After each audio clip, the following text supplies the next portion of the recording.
Okay जी बेटा। So last class में हमने इंडाइसिस स्टार्ट कर दिया था। ठीक है, इंडाइसिस में हमने इंडाइसिस के रूल्स देख लिए थे और एक क्वेश्चन ट्राई किया था ये वाला। आज हम सीखेंगे सर्ट्स। सर्ट्स सीखेंगे आज।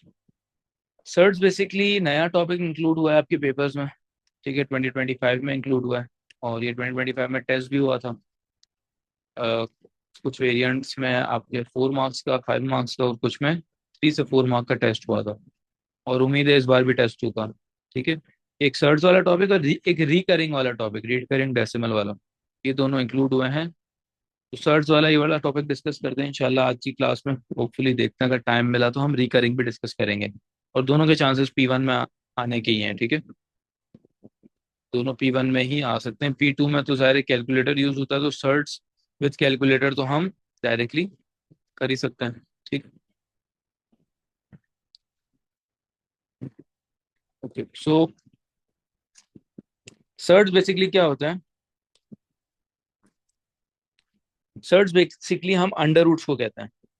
सर्च किसको कहते हैं बेटा? अंडर रूट्स को हम सर्च कहते हैं। अच्छा, अब अंडर रूट कभी भी आपके डिनोमिनेटर में नहीं होंगे, एक बात तो ये याद रखना। ठीक है। अच्छा, एक बात तो ये समझ लिया हमने। दूसरी बात आपने ये समझनी, अंडर रूट डिनोमिनेटर में नहीं होते। ये थोड़ी देर बाद मैं इसके बारे में डिस्कशन करूंगा। ठीक है, जब रैशनलाइजेशन करेंगे। बट ये जो सर्च के आगे क्वेश्चन है, सर्च में अगर मल्टीप्लीकेशन, डिवीजन, एडिशन, सब्ट्रैक्शन आ जाए तो उनको हम कैसे सॉल्व करें विदाउट कैलकुलेटर, ये मेन मकसद है हमारा समझना। ठीक है, सर्च को विदाउट कैलकुलेटर हम किस तरह सॉल्व करें, ये समझना मेन मकसद है। कैलकुलेटर से तो आप इसको कैलकुलेटर में डालोगे आपको आंसर आ जाएगा इसका। बट विदाउट कैलकुलेटर सर्च के अंदर हम मल्टीप्लीकेशन, डिवीजन, ये सारी चीजें कैसे करें, ये समझना है। अच्छा बेटा, अगर आपके पास एक क्वेश्चन आता है मल्टीप्लीकेशन का, उसको आपने किस तरह सॉल्व करना है, अगर हम कैलकुलेटर में डालें तो ये हमें आंसर दे देगा डायरेक्टली। मैं √5 × √20 डालता हूँ तो कैलकुलेटर मुझे आंसर दे रहा है 10। राइट। हमें विदाउट कैलकुलेटर उसको कैसे सॉल्व करना है, अगर मल्टीप्लीकेशन या डिवीजन आ जाती है तो सिंपली आपको उसको एक ही अंडर रूट में डाल देना है और 5 × 20 कर देना, सिंपल। ये भी √5 है, ये भी √20 है, इनको मल्टीप्लाई कर दिया ब्रैकेट के अंदर, मतलब एक ही अंडर रूट के अंदर। ठीक, क्लियर है? तो ये √100 हो गया। √100 का आंसर क्या है बेटा? 10। कैलकुलेटर हमें 10 ही आंसर दे रहा था। बेटा ये बात क्लियर होती है? आसान सी चीज है। ठीक है। अच्छा, इसी में अगर मैं आपसे कहता हूँ कि जैसे ये क्वेश्चन है, इसको कैसे सॉल्व करेंगे? वही मल्टीप्लीकेशन करनी है। 144 को मैं मल्टीप्लाई करूंगा 3 से। बेटा 144 को जब मैं मल्टीप्लाई करूंगा 3 से तो क्या आंसर आता है?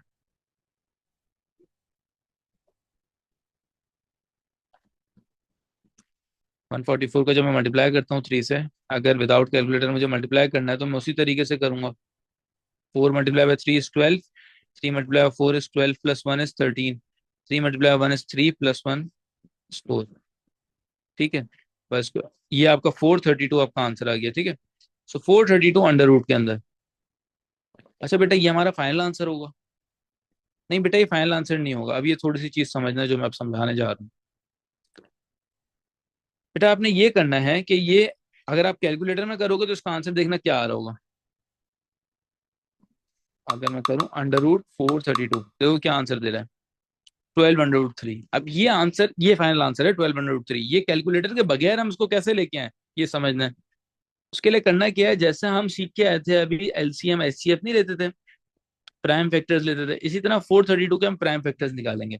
पहले ये 2 से डिवाइड होगा, it will be how much? तो उसको 2 से डिवाइड करें तो ये हमारा आ जाएगा 216। फिर 2 से डिवाइड करें, इट विल बी 108।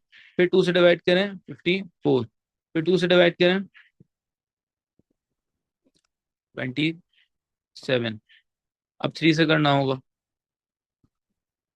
इसके बाद 3 से करेंगे तो इसके बाद 3 से। बेटा ये आपके फैक्टर्स आ गए, प्राइम फैक्टर्स। ठीक है, अभी अंडर रूट 432 को मैं प्राइम फैक्टर्स में अगर लिखना चाहूँ तो 2 × 2 × 2 अच्छा सारे 2 × 2 × 2 लिखूंगा, राइट। और 3 × 3 × 3 ये सब लिखना स्टार्ट कर दूंगा। तो 2 × 2 × 2 × 2 4 बार 2 है, और 3 × 3 × 3। इसके बाद क्या करूंगा बेटा, इसमें से मैं कॉमन लेना शुरू कर दूंगा। ये 2 × 2 एक बार 2 बाहर आ जाएगा, ये 2 × 2 एक बार 2 बाहर आ जाएगा, ये 3 × 3 एक बार 3 बाहर आ जाएगा। मतलब दो 3 के पेयर्स एक 3 बाहर आ जाएंगे। मतलब ये पेयरिंग जो है मैं बाहर लेके आता जाऊंगा। जब मैं इन पेयर्स को बाहर लेके आऊंगा तो मेरे पास क्या आ जाएगा, टू, एक 2 × 2 का पेयर बाहर आया, 2 हो गया। फिर एक और 2 × 2 का पेयर बाहर आया, एक और 2 हो गया। फिर एक और 3 × 3 का पेयर बाहर आया तो एक बार 3 हो गया। और अंडर रूट के अंदर क्या बचा बेटा, सिर्फ एक 3 बचा। सो 2 × 2 × 3 विल बिकम 12 √3। ये मेरा आंसर है। कैलकुलेटर में देखो यही आंसर आ रहा था। तो विदाउट कैलकुलेटर हमने इस तरह सॉल्व किया। ठीक है बेटा, क्लियर। इसी तरह अगर मुझे under 20 divide by under root 5 करना है, जैसे मल्टीप्लाई करना था, क्या किया, एक ही अंडर रूट में मल्टीप्लाई कर दिया दोनों को। इसी तरह एक ही अंडर रूट में क्या कर दूंगा बेटा, डिवाइड कर दूंगा। और डिवाइड क्या आएगा, तो 20/5, एक ही अंडर रूट के अंदर डिवाइड। तो ये क्या बन गया, 4। 20 डिवाइड बाय 5 4 होता है। 4 का आंसर क्या होता है बेटा, +-2। ठीक है बेटा, क्लियर है। यहाँ तक समझ आ रही है, जल्दी से बताओ।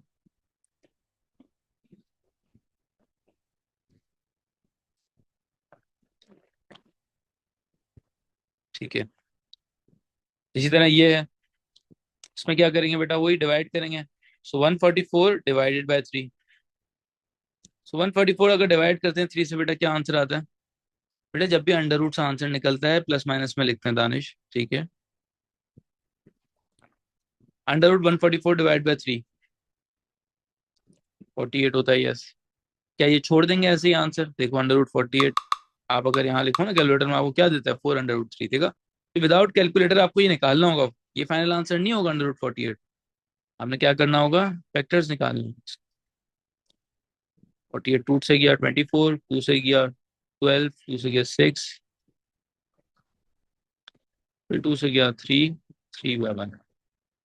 हम क्या लिखेंगे, अंडर रूट 48 को 2/2/2/2/3। तो बेटा ये 2/2 एक बाहर आ गया, फिर 2/2 एक बाहर आ गया, सिर्फ 3 बच जाएगा। समझ रहे हो बात को। ये 2/2 बाहर आएगा, ये 2/2 का पेयर बाहर आएगा, तो बाहर क्या आ जाएगा, 2/2 और अंडर रूट के अंदर 3, तो ये 4 √3।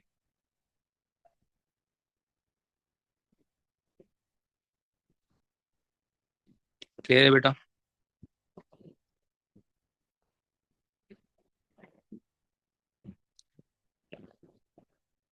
तो सब मल्टीप्लीकेशन डिवीजन आसान है। एक ही अंडर रूट के अंदर जो दोनों नंबर है उनको मल्टीप्लाई कर दिया, फिर सिंप्लीफाई कर दिया। सिंप्लीफाई कैसे करना है, प्राइम फैक्टर से करना है, अगर एग्जैक्ट आंसर नहीं आ रहे तो। इसी तरह एडिशन सब्ट्रैक्शन कैसे करनी है बेटा, तो एडिशन सब्ट्रैक्शन भी समझ लो कैसे करनी है। एडिशन सब्ट्रैक्शन में अगर किसी बच्चे ने ये कर दिया ना, 20 + 45, दिस विल बी रॉन्ग, ये गलत हो जाएगा। मल्टीप्लाई होता अगर यहाँ पे तो ठीक था ना, अंडर रूट 20 × 45 एक ही अंडर रूट में कर दिया, ये ठीक होता। बट यहाँ प्लस और माइनस है मेरा बच्चा, तो प्लस और माइनस है तो ये नहीं कर सकता। फिर मुझे क्या करना है बेटा, मुझे ये करना है कि इसका अलग प्राइम फैक्टर्स निकालने हैं, इसके अलग प्राइम फैक्टर्स निकालने हैं। 20 के प्राइम फैक्टर्स अलग निकालेंगे हम, और 45 के प्राइम फैक्टर्स हम अलग निकालेंगे। 20 के प्राइम फैक्टर्स निकालें तो 2, 10, 2, 5, 5, 1। 45 के निकालें तो 5 9 ज़ा 3, 3, 3, 1। ठीक है, तो 20 के अगर प्राइम फैक्टर्स देखें तो 2/2/5। 20 के अंडर रूट की जगह में लिख दूंगा 2/2/5। 45 के देखें तो 3/3/5, तो 3/3/5 इसका लिख देंगे अलग अलग। ठीक है बेटा। अब पेयरिंग बाहर आ जाएगी, पेयरिंग बाहर आ जाएगी। पेयर जब बाहर आया तो 2 बाहर आया, 5 बचा। यहाँ पे 3 बाहर आया और 5 बचा। अब क्या करेंगे बेटा, 2 अंडर रूट 5 और 3 अंडर रूट 5, तो 2 और 3 को ऐड करेंगे और एक ही अंडर रूट 5 में लिख देंगे, बन जाएगा 5 अंडर रूट 5। ये आपका आंसर होगी। और कैलकुलेटर में अगर मैं इसको डालूं, under root 20 plus under root 45, देखो 5 अंडर रूट 5 आ। ये बात क्लियर है या नहीं?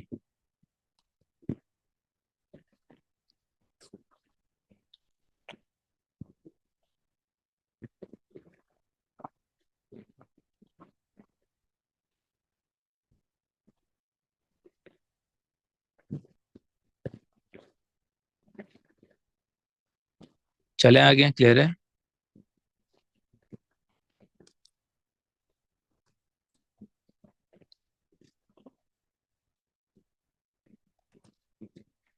अगर ये क्लियर है, मैंने दोनों के डिफरेंट प्राइम फैक्टर्स निकाले, ठीक है, और डिफरेंट 20 की जगह देखो प्राइम फैक्टर्स लिख लिए, 45 की जगह प्राइम फैक्टर्स लिख लिए, पेयर्स बाहर निकाले, ठीक है, जो बच गया था वो अंडर रूट के अंदर रखे और फिर ऐड कर दिए। ये बात क्लियर है? अगर ये क्लियर है तो ये नीचे वाला क्वेश्चन मुझे करके दिखाओ, जल्दी से सब करके दिखाओ, विदाउट कैलकुलेटर, बेटा कैलकुलेटर यूज नहीं करना इसमें। मैं वेट कर रहा हूँ, जल्दी करो।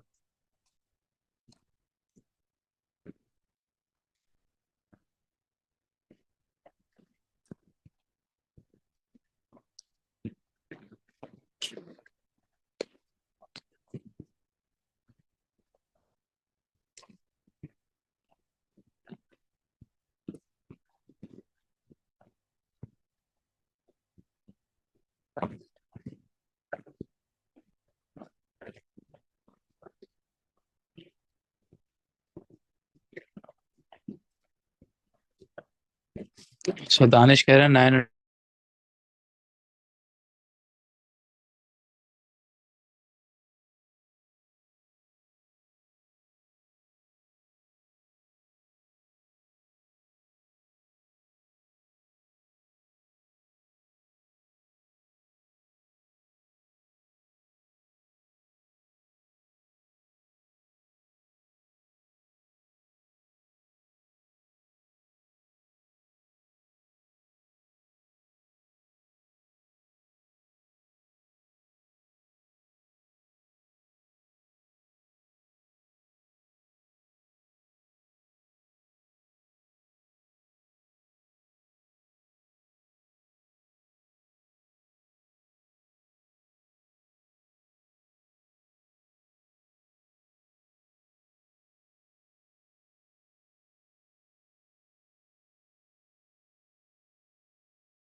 हेलो, आवाज आ रही है?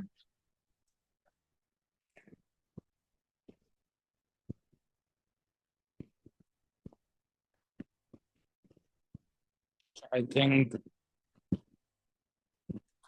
वापसी करा देता हूँ। अच्छा, सो सबसे पहले हम 32 के लिए अलग सॉल्व करेंगे, 32, 50 के लिए हम अलग करेंगे। सो 2, 16, 2, 8, 2, 4 and 2 इसी तरह 2 25 5/5 एंड 5/1। ठीक है। 32 के लिए 2/2/2 2/2।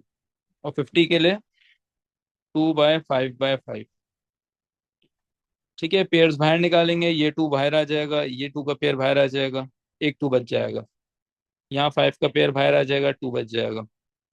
सो 2/2 और अंडर रूट में 2 बचा, और यहाँ पे 5 बाहर आया, अंडर रूट में 2 बचा। ठीक है बेटा, 2/2 आपका 4 होता है। सो 5 + 4 = 9 अंडर रूट 2। ठीक है बेटा, क्लियर है सबको यहाँ तक? तो प्लस माइनस में क्या करना है, अलग अलग दोनों के लिए प्राइम फैक्टराइजेशन करनी है। और अगर मल्टीप्लिकेशन होगी तो पहले मल्टीप्लाई कर देना एक ही अंडर रूट के लिए, मल्टीप्लिकेशन डिवीजन में। जी ठीक था, क्लियर है। आगे चलें। बाकी ये माइनस वाले हैं, या आप लोग सॉल्व कर सकते हो, खुद से ट्राई कर सकते हो। तो इसके बाद आता है रैशनलाइजेशन। मैंने अभी थोड़ी देर पहले कहा था कि अंडर रूट जो है वो डिनोमिनेटर में कभी नहीं आता, कभी भी अंडर रूट डिनोमिनेटर में नहीं आएगा। कैलकुलेटर में भी अगर आप इसको देखो, अंडर रूट कभी भी किसी भी चीज के साथ अंडर रूट डिनोमिनेटर में लिखोगे ना, तो वो कुछ भी करके ऊपर ले आएगा, कुछ भी करके ऊपर ले आएगा। हमेशा याद रखो, अंडर रूट कभी भी डिनोमिनेटर में आएगा, उसको कुछ भी करके हमें ऊपर लाना होगा। बात समझ आ रही है? अंडर रूट कभी भी डिनोमिनेटर में नहीं आता। आप कुछ भी लगा लो, अंडर रूट को कभी भी आप डिनोमिनेटर में डालोगे ना,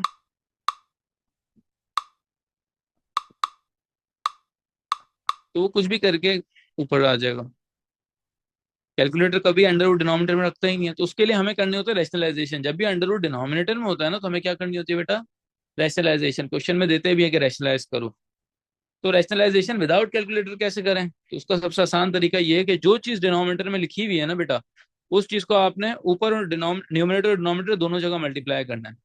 जो चीज डिनोमिनेटर में लिखी है वो न्यूमरेटर डिनोमिनेटर दोनों जगह आपने मल्टीप्लाई करना है। ठीक है बेटा। अंडर रूट टू आपका जब 1 से मल्टीप्लाई होगा तो अंडर रूट 2 आ जाएगा। अंडर रूट टू आपका जब अंडर रूट 2 से मल्टीप्लाई होगा तो आपका under root 2 is under root 2 का स्क्वायर हो जाएगा। ठीक है। अच्छा भाई, अंडर रूट 2 का स्क्वायर हो गया। अब ये और ये कट हो गए, बचा है क्या मेरे पास, अंडर रूट 2/2। देखो कैलकुलेटर आपको ये आंसर देगा, 1/√2 जो है इसका आंसर अंडर रूट 2/2 दे रहा है। बात क्लियर है? तो रैशनलाइजेशन का मतलब ये होता है अंडर रूट कभी भी डिनोमिनेटर में नहीं आ सकता। अंडर रूट डिनोमिनेटर में लाने के लिए हम अंडर रूट 2/√2, जो चीज आपकी डिनोमिनेटर में वो दोनों जगह हम मल्टीप्लाई करते हैं, न्यूमरेटर और डिनोमिनेटर में। ठीक है बेटा, क्लियर है?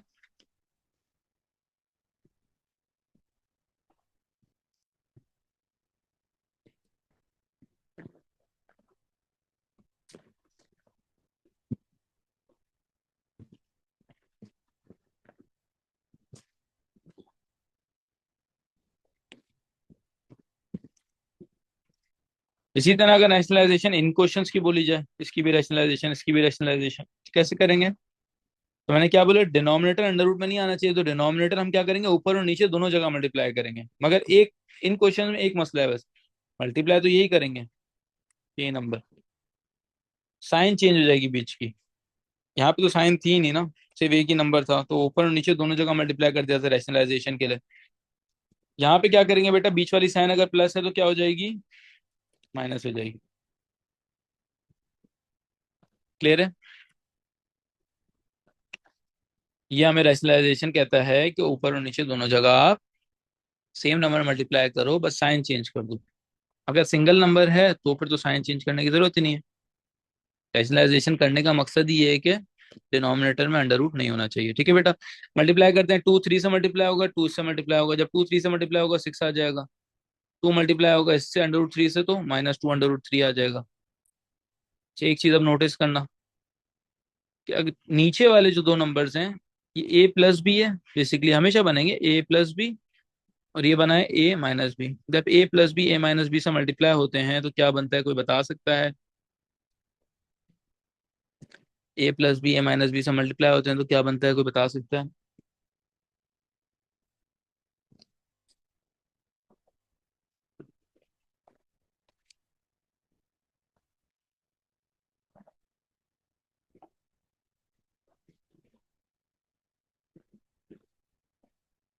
जल्दी बताओ चैट पे, क्या बनेगा? ए प्लस बी और ए माइनस बी मल्टीप्लाई होंगे तो क्या बनेगा?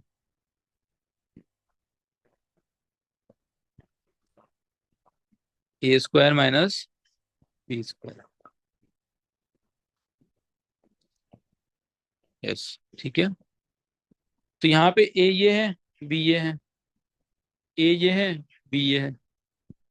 वही तो, ए प्लस बी और ए माइनस बी सेम नंबर्स हैं, प्लस और माइनस में, तो ए प्लस बी ए माइनस बी हो रहे हैं, तो मैं क्या करूंगा बेटा? 3 का स्क्वायर माइनस अंडर रूट 3 का स्क्वायर। अच्छा, अगर आपने लंबा करना हो तो लंबा भी कर सकते हो, 3 को 3 से मल्टीप्लाई करो, फिर इसको इससे मल्टीप्लाई, फिर इसको इससे, और फिर इसको इससे। आंसर आपका फिर भी यही आना है इन दी एंड। ठीक है। या 6 - 2 अंडर रूट 3 ऊपर वाला आ गया, नीचे वाला क्या होगा बेटा?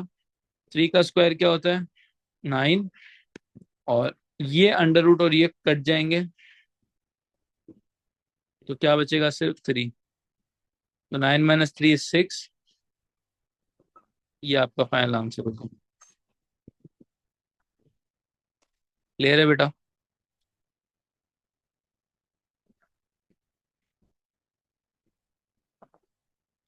कुछ क्वेश्चंस देखते हैं डैशेस एंड सर्ट्स के।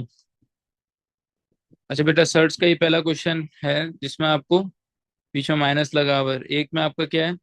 रैशनलाइज करना है, उन्होंने बोला। जल्दी से ये पार्ट करके दो मुझे सब। 2025 में आया है अभी, बेसिकली आया है पेपर में। टॉपिक भी अभी इंक्लूड हुआ है, और उन्होंने पेपर में दिया था, 3 मार्क का दिया। P12 हमारे वेरिएंट में। जल्दी से ट्राई करो ये दोनों पार्ट्स में, मुझे आंसर बताओ।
3√7।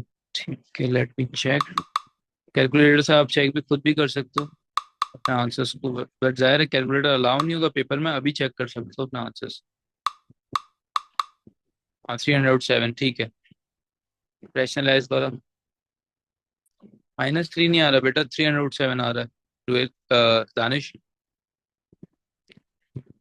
175 को अलग करेंगे। ठीक है, 175 के लिए 3 के टेबल में आता है, इट विल बी, ये 3 के टेबल में नहीं आता, 5 के टेबल में आता है। 35, देन 5 7, देन 7 के टेबल में। ठीक है, इसी तरह 28 को अगर हम देखें तो 2 के टेबल में आता है, फिर 2 के टेबल में आता है, 7 के टेबल में। तो हमारे पास 5 × 5 × 7 जो है √175, और 2 × 2 × 7। बेटा पेयर्स निकल जाएंगे कॉमन। ठीक है, पेयर्स निकल जाएंगे, 5 √7 और -1√7। तो बेटा बड़ा नंबर क्या है आपका? बड़ा नंबर आपका यही तो है, बड़े नंबर के साइन 5 - 2 आपका 3 हो गया। बड़ा नंबर आपका 5 ही है, उसकी साइन आ रही है। फाइव की साइन प्लस है ना। ठीक है, रैशनलाइज किसी ने किया अब तक?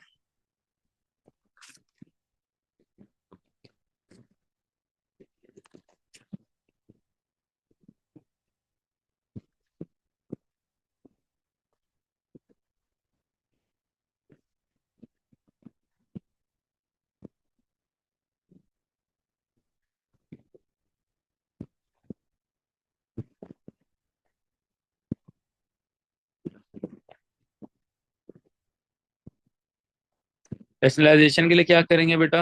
जो आपका डिनोमिनेटर में नंबर है वही मल्टीप्लाई करना है हमने, ऊपर और नीचे। ठीक है, तो अंडर रूट फाइव ऊपर भी करेंगे और अंडर रूट फाइव नीचे ही मल्टीप्लाई करेंगे। तो जब अंडर रूट फाइव वन से मल्टीप्लाई होगा तो अंडर रूट फाइव बचेगा। ठीक है, नीचे अंडर रूट फाइव से मल्टीप्लाई होगा, मतलब अंडर रूट फाइव का स्क्वायर। जब स्क्वायर हो रहा है तो कट जाएगा। आपके पास बचा है क्या बेटा? Under root five over five. Yes, ठीक है, गुड दानिश।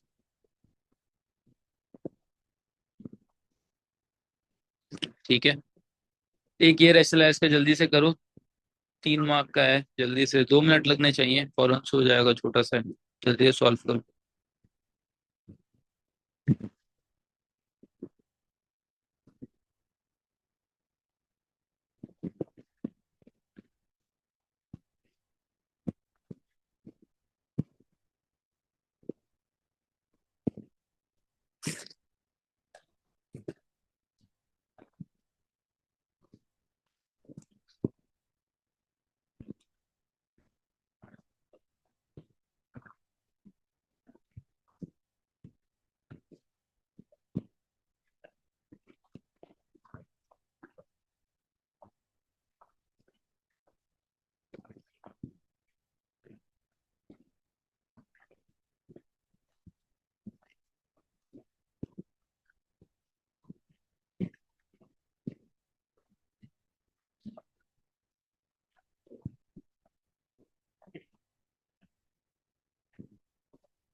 अच्छा, 2 आंसर्स आए हैं, लेट्स सी किसका सही है। ठीक है, तो करना क्या है बेटा? जो चीज नीचे है वही मल्टीप्लाई करनी है ऊपर और नीचे, बस साइन बीच वाली चेंज कर देनी है इसमें। Under root 7 - 2, under root 7 - 2। इस तरह का क्वेश्चन आएगा आपके पेपर में, ठीक है, याद रखना, भी आएगा इस साथ। तो 6 को हमें मल्टीप्लाई करना है 7 से भी, 6 को मल्टीप्लाई करना है 2 से भी। तो 6 को जब मल्टीप्लाई करेंगे अंडर रूट 7 से, 6 अंडर रूट 7 हुआ। 6 को 2 से मल्टीप्लाई किया तो 12 हुआ। ठीक है, अंडर रूट 7 अब ए प्लस बी, ए माइनस बी है, राइट? ये ए है, ये बी है, बीच में प्लस माइनस माइनस। ठीक है, अंडर रूट 7 का स्क्वायर माइनस 2 का स्क्वायर। बेटा ए माइनस बी, ए प्लस बी, ए माइनस बी क्या बनाते थे? ए स्क्वायर माइनस बी स्क्वायर बनाते थे ना, देखो मैंने यहाँ लिख दिया। ठीक है, 6 under root 7 - 12 over under root 7 का स्क्वायर जो है एक दूसरे से कटेगा, क्या बनेगा बेटा? 7। 2 का square 4। 6 under root 7 - 12 over 7 - 4 is 3। अब ये फाइनल आंसर नहीं है बेटा, जिसने ये बोला है तो ये बिल्कुल सही आंसर नहीं है। इस पर अभी मजीद एक वर्किंग होगी। क्या मैं ऊपर कॉमन ले लूँ 3, तो मेरे पास 2 अंडर रूट 7 माइनस, क्या बचेगा बेटा? 4 ओवर 3। क्यों लिया? ताकि ये 3 और 3 कट जाए, डायरेक्टली तो काट नहीं सकते थे, फिर बीच में प्लस माइनस था। तो ये मेरे पास फाइनल आंसर। ठीक है बेटा, क्लियर है? अगर ये, देखो बेटा, मैथ्स में एक एक स्टेप दिखाने पड़ेंगे, अगर आपको एग्जामिनर को हर एक छोटे से छोटा स्टेप दिखाना है, प्लस माइनस भी करो वो भी दिखाना है, और आंसर की जगह पे आंसर लिखना है, वरना मार्क्स काट लेगा एग्जामिनर। ठीक है, यहाँ सर्च खत्म हो गया हमारा। इंडाइसिस के हमने पास पेपर क्वेश्चन नहीं किए थे, कुछ वो डिस्कस कर लेते हैं ताकि हमारा इंडाइसिस भी वाइंड अप हो जाए। अच्छा, अंडर क्यूब 125, ये तो सिंपल है, क्यूब रूट्स अगर आपको याद होंगे तो हो जाएगा। मुझे बताओ क्या आंसर होगा इसका?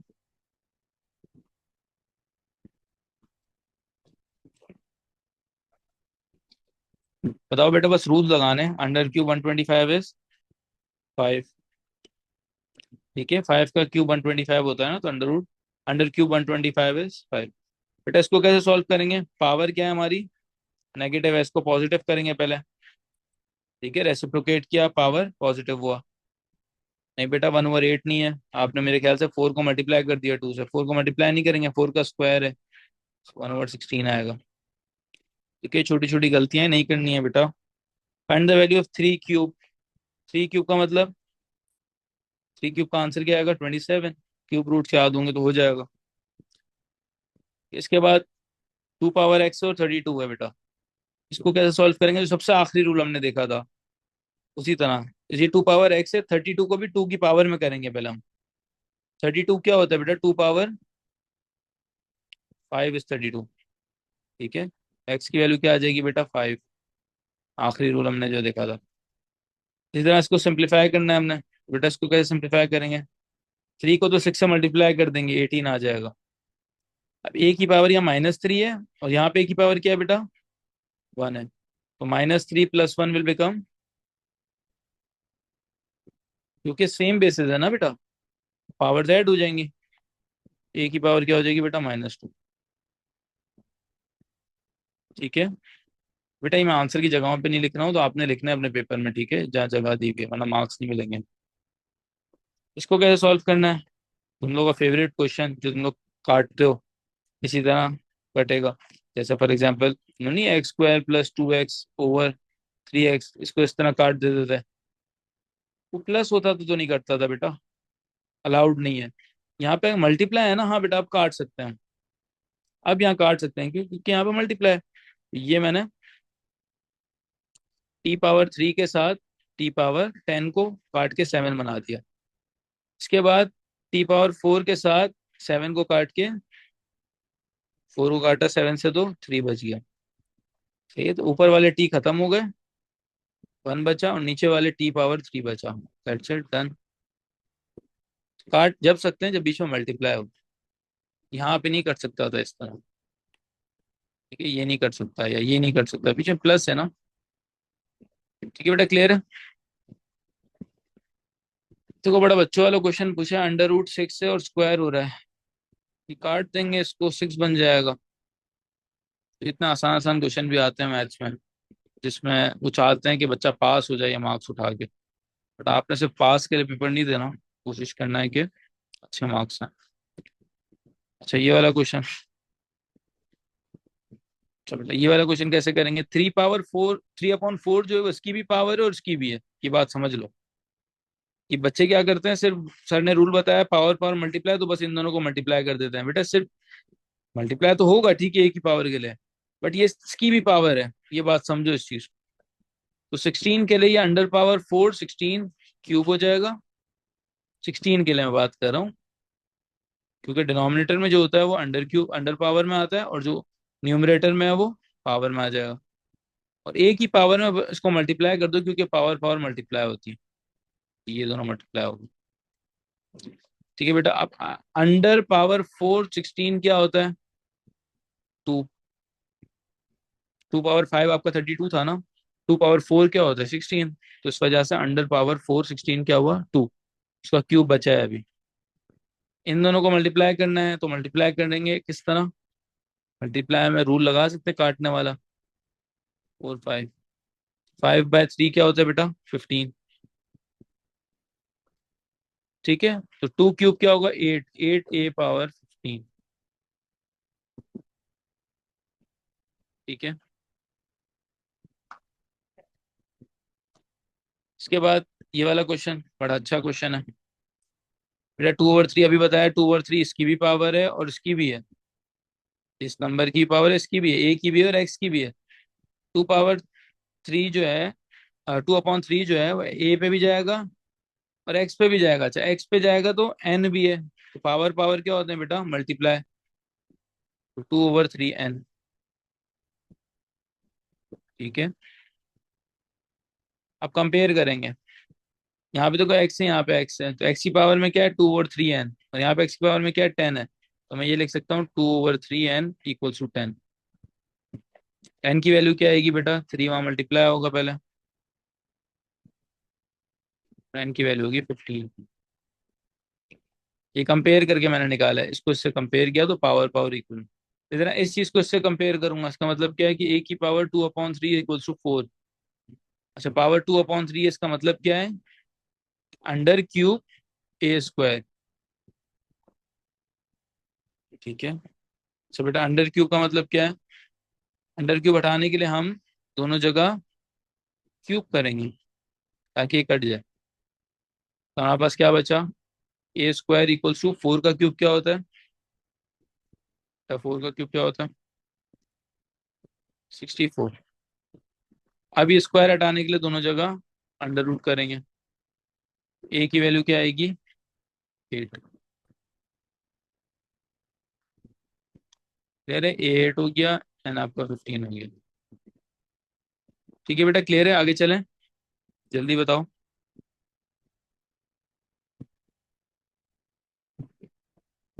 समझ आ रहा है। बाकी ये पेपर 2 के क्वेश्चन है, एक बार डिस्कस कर लेते हैं इसको भी, बाकी फिर आप ट्राई करना घर पे। अच्छा बेटा, ये वही वाला आपका फेवरेट क्वेश्चन, इसको कट कर सकते हैं हम लोग। तो ये हम क्या करेंगे बेटा, एक्स स्क्वायर को एक्स क्यूब के साथ कट करके एक एक्स बच जाएगा, वाई स्क्वायर को वाई पावर 5 से कट करके 3 बच जाएगा, वाई की पावर 3 मतलब 7 वाई की पावर 3 बची ऊपर, और नीचे एक एक्स बचा था। बस दैट्स इट, हो गया। तो आठम काटी करी हमने ऊपर नीचे, ठीक है। इस तरह यहाँ पे देखिए सी की पावर 12 है, सी की पावर 4 है, क्या करेंगे, जब डिवाइड हो बेसिस सेम हो तो माइनस कर देते हैं। सारे रूल्स लग रहे हैं, बस रूल्स याद रखने हैं आप। ये फैक्टराइज वाला क्वेश्चन अलजेब्रा का, ठीक है, तो यहाँ पे आ गया गलती से, बट आप लोगों को पता है इसको किस तरह सॉल्व करना है। पहला, फैक्टराइजेशन में क्या करते हैं, ए स्क्वायर माइनस बी स्क्वायर तो नहीं है, दूसरा क्वाड्रेटिक इक्वेशन तो नहीं है, दोनों नहीं है तो फिर कॉमन लेते हैं। ठीक है बेटा, ये क्या बन जाएगा, सारी सेम बेसिस हैं, सबकी पावर क्या है बेटा, एक की 1 है, एक की 1 है, एक की 2 है, क्या कर देंगे इसको, एक की पावर सबको प्लस कर देंगे, 1 + 1 + 2, विच विल बिकम ए की पावर 4। यहाँ पे अगेन बेसिस सेम है, पावर क्या हो जाएंगी बेटा, 3 - 5, माइनस होगी पावर, ठीक है बेटा, बेसिस सेम और डिवाइड हो रहा है, तो बी की पावर -2। क्लियर है भाई, यहाँ पे हमारा इंडेक्सेस खत्म हो गया। चलें आगे, अगर किसी का कोई सवाल है जल्दी से पूछ ले चैट में। इंडेक्सेस भी हो गया, सर्च भी हो गया यहाँ तक।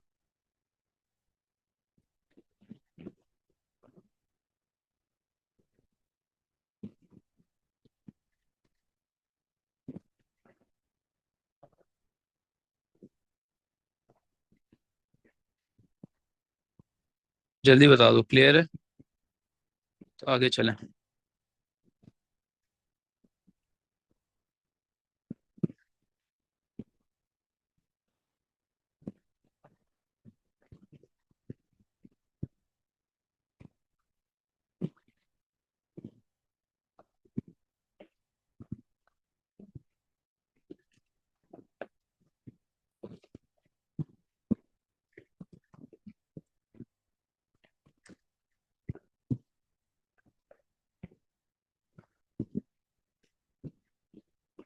ठीक है।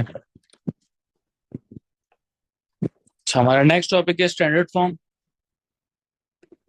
बेटा स्टैंडर्ड फॉर्म में क्या कहते हैं, स्टैंडर्ड फॉर्म होता है बेटा कि इस तरह के फॉर्म में, यहाँ पे 10 की पावर आ जाती है, इस फॉर्म में अगर हम बना दे किसी नंबर को, वो स्टैंडर्ड फॉर्म होगा। अच्छा, ये फॉर्म है a × 10⁻n, जहाँ a क्या है, फिर a should be in between 1 till 10।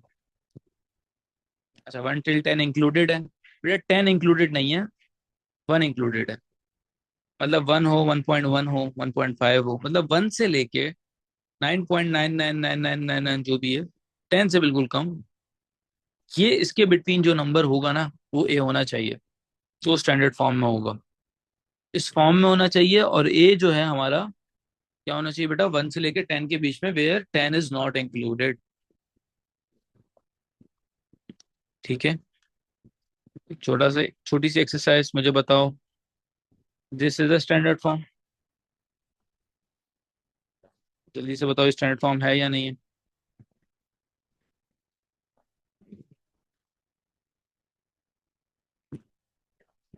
नहीं है, क्यों? क्योंकि ये वाला जो नंबर है वो 1 से लेकर 10 के बीच में नहीं है ना बेटा।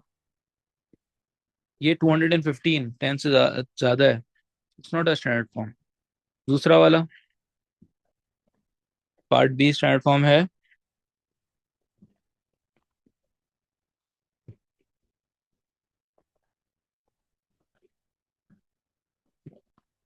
नहीं, ये भी नहीं है। क्यों? क्योंकि ये भी 1 से 10 के बीच में नहीं है, 10 से ज्यादा है। ये वाला, ये वाला है। क्यों? क्योंकि ये जो नंबर है ये 1 से 10 के बीच में है। ठीक है, जब ये 1 से 10 के बीच में है तो ये स्टैंडर्ड फॉर्म है। ठीक है, ये वाला लास्ट वाला। यस, ये भी नहीं है। ठीक है, ठीक है, बात समझ आती है क्यों? क्योंकि ये भी 1 से 10 के बीच में नहीं है, 1 से छोटा है, 1 से छोटा भी नहीं होना चाहिए। 1 से लेकर 10 के बीच में होना चाहिए, वेयर 1 इज इंक्लूडेड, 1 इंक्लूड है मगर 10 इंक्लूडेड नहीं है इसमें। ठीक है, यहाँ तक क्लियर है। ये पता चल गया कि स्टैंडर्ड फॉर्म होता क्या है। इंपॉर्टेंट पॉइंट्स आपने याद रखनी है स्टैंडर्ड फॉर्म में, कि जब डेसिमल राइट साइड पे मूव होगा तो पावर रिड्यूस होगी। आर विद आर, ये याद रखने का तरीका। जब डेसिमल राइट पे मूव होगा तो पावर रिड्यूस होगी। जब डेसिमल लेफ्ट पे मूव ऑन होगा, लेफ्ट की तरफ, तो पावर इंक्रीज होगी। उल्टा हो रहा है, सही है, राइट पे रिड्यूस। जब राइट पे रिड्यूस है तो लेफ्ट पे इंक्रीज होगी। ठीक है, ये बात क्लियर है। ये समझ आ गई। अच्छा बेटा, अब कुछ क्वेश्चंस हैं जिसमें हमें स्टैंडर्ड फॉर्म में बनाना है नंबर को। हमें convert the following to standard form, अब इसको स्टैंडर्ड फॉर्म में हमें कन्वर्ट करना है।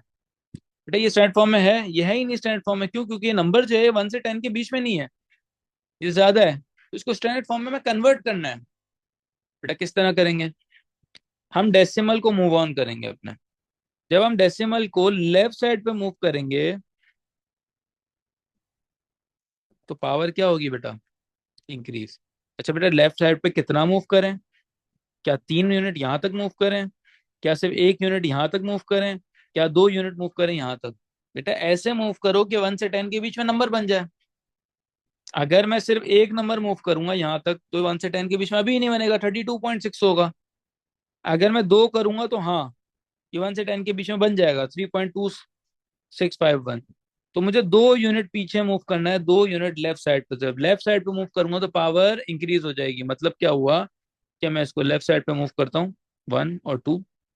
जब लेफ्ट साइड पे किया तो ये बन जाएगा 3.2651 इंटू 2 यूनिट किए ना लेफ्ट साइड पे, तो पावर मेरी क्या हो जाएगी बेटा? इंक्रीज। 6 + 2, 2 यूनिट किए हैं तो 2 से इंक्रीज हो जाएगी। सही है, ये क्या बन गए? 3.2651 इंटू 10 पावर 8। की बात क्लियर है? जल्दी बताओ चैट पे।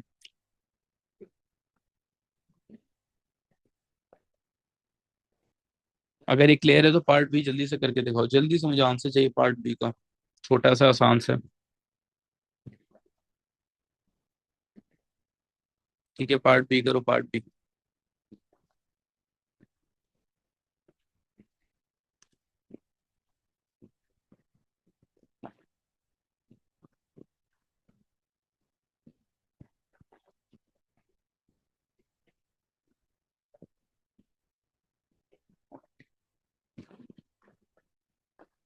जी, सही किया, गुड रोयल।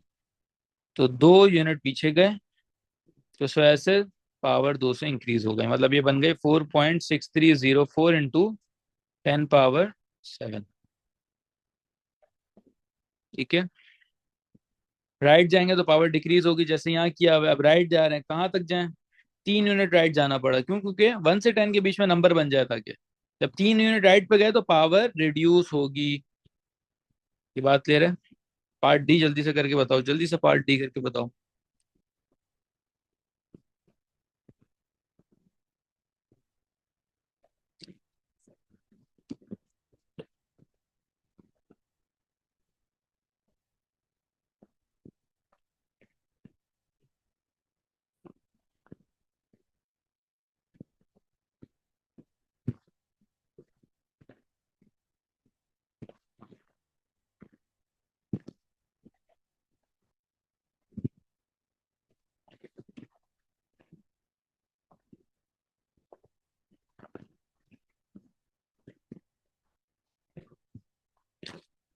6.5 इंटू 10 पावर -4 बोल रहा है। ओके ठीक है।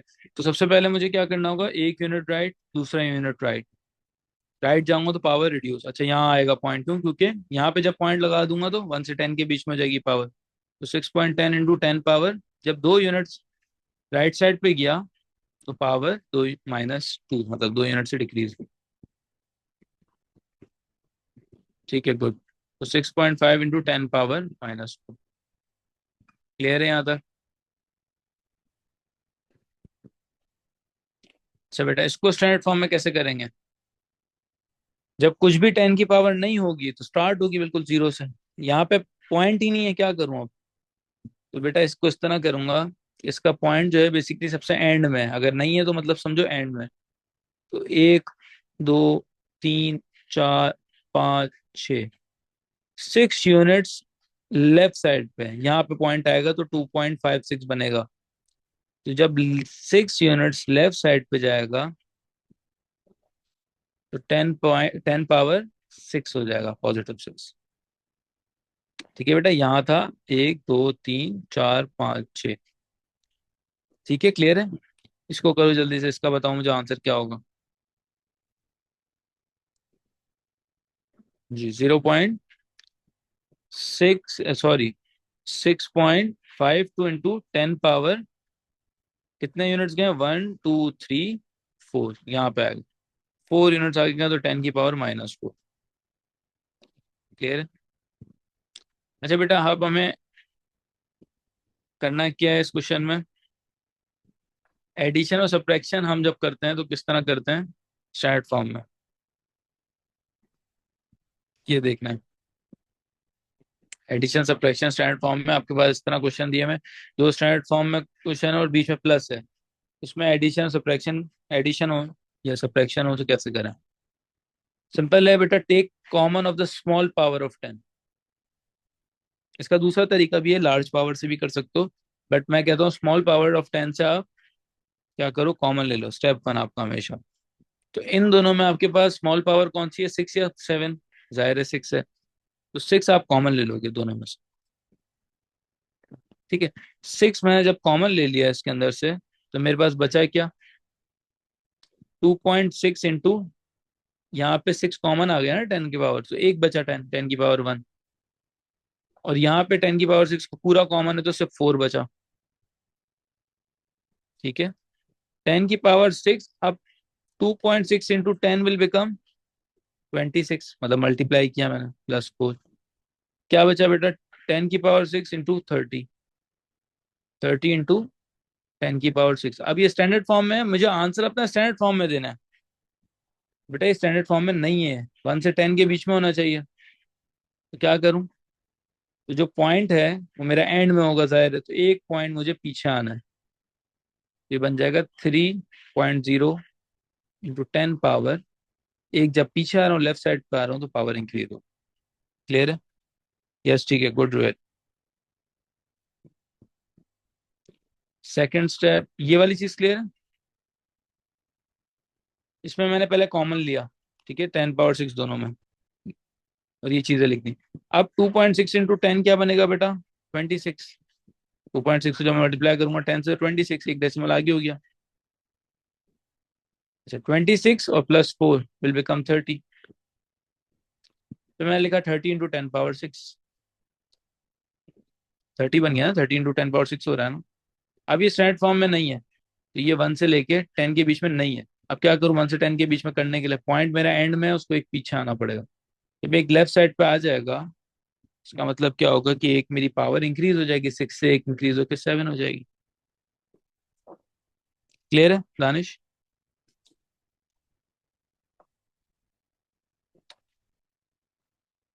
ये वाला जल्दी से ट्राई करो।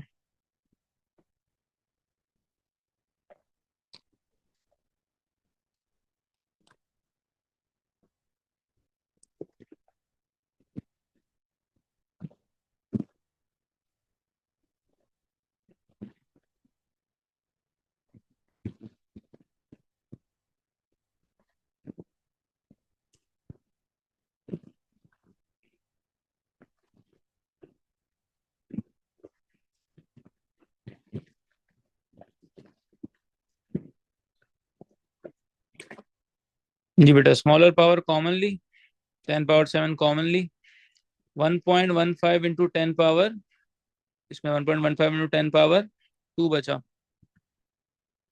ठीक है, 7 तो कॉमन आ गया था, इधर सिर्फ 2 बचा। 10 पावर 7 तो कॉमन आ गया था। अच्छा बेटा, 1.15 इंटू 10 पावर 2 है। 10 पावर 2 का मतलब क्या है बेटा? 100।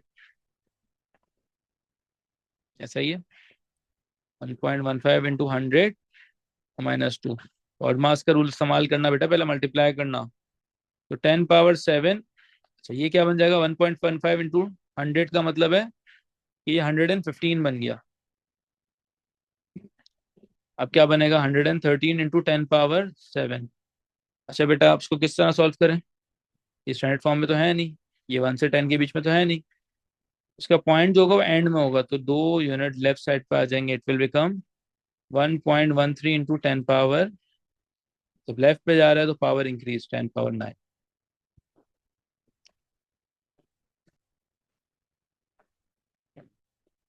क्लियर है?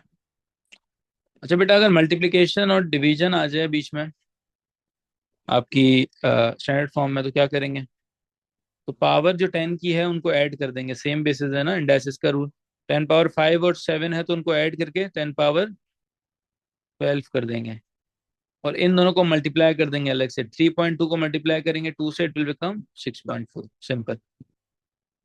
पावर्स 10 की ऐड होंगी, सेम बेसिस है, और नंबर्स को मल्टीप्लाई करना है। तो 3.2 2 से मल्टीप्लाई हो जाएगा, विच विल बिकम 6.4। और पावर अलग से पावर ऐड होंगी, 5 और 7 ऐड होके 12 बन जाएगी। बेसिस सेम है ना?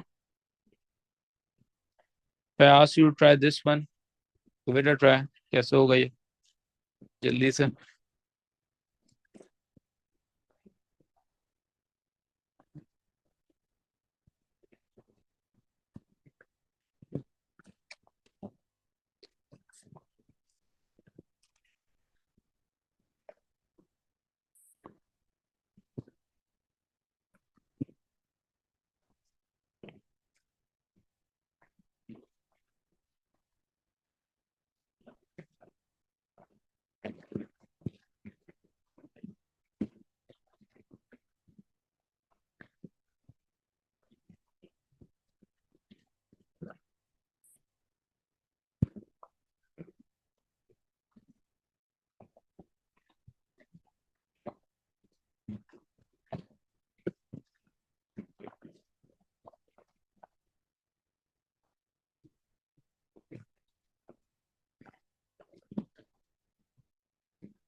जी, क्या करेंगे बेटा? पावर जो 10 की है इन दोनों को आपस में पहले ऐड करना है। इट विल बिकम 10 की पावर -2 प्लस 7। ठीक है, पावर ऐड हो गई।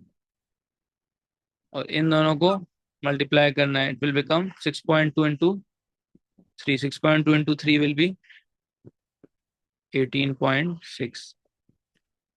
ठीक है बेटा, 18.6 इंटू 10 पावर 5 बन गया पावर्स ऐड होने के बाद।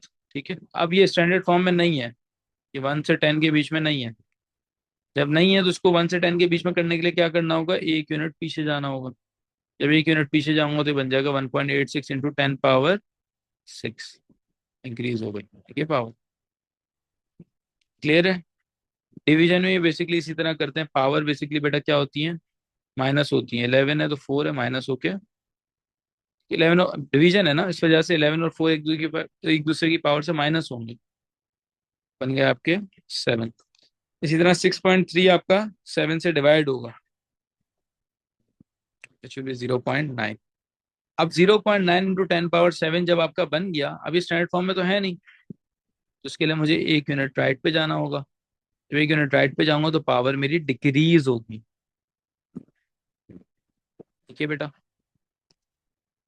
ये वाला जल्दी से ट्राई करके बताओ,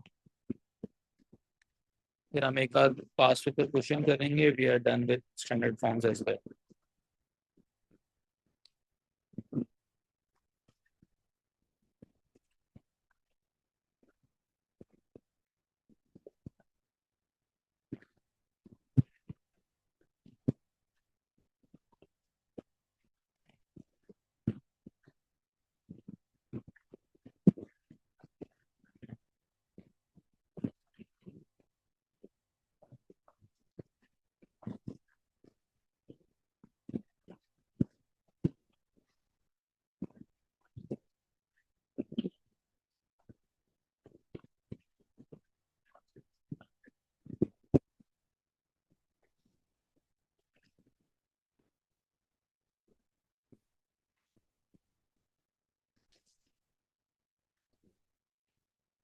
जी बेटा।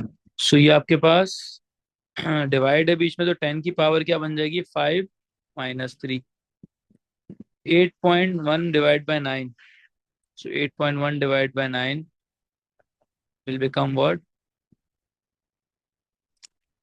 सो 9 की टेबल में 81 आता है। अच्छा, ये भी कर सकते हो आपके इसमें डेसिमल की चीज भी आपको रिवाइज हो जाएगी थोड़ी सी, अगर मैं पॉइंट हटाऊं यहाँ 90 बना दूं।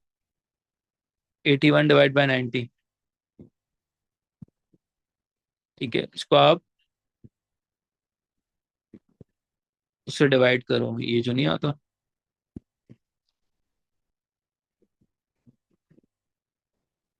ठीक है, ये 90 लिखा है यहाँ पे आपने, 81 लिखा। अब 90 के टेबल में 81 तो आता नहीं है, यहाँ पॉइंट लगाएंगे, यहाँ जीरो हुआ। 90 के टेबल में 810 आता है, तो 0.9 आपका आंसर हो गया इसको डिवाइड करने के बाद। तो 0.9 इंटू 10 पावर 2। अभी स्टैंडर्ड फॉर्म में है नहीं, मुझे 1 यूनिट राइट साइड पे जाना होगा, तो पावर डिक्रीज होगी। 9 इंटू 10 पावर 2 - 1 विल बिकम 1। ठीक है बेटा, यहाँ स्टैंडर्ड फॉर्म कंप्लीट हो गया। कुछ एक आध पास पेपर क्वेश्चन देख लेते हैं। इसको हमें स्टैंडर्ड फॉर्म में कन्वर्ट करना है। कौन आंसर बताएगा जल्दी से?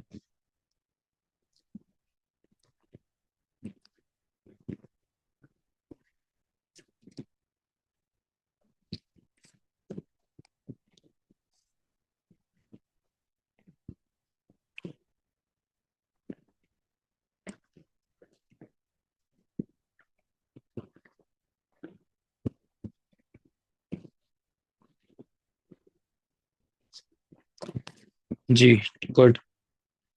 कितने यूनिट आगे जाने पड़ेंगे? 1, 2, 3, 4। यहाँ क्योंकि 4 यूनिट आगे जाएंगे तो 2.57 बन जाएगा। चाहिए 4 यूनिट आगे गए, तो क्या करेंगे? जब आगे गए राइट साइड पे गए तो -4।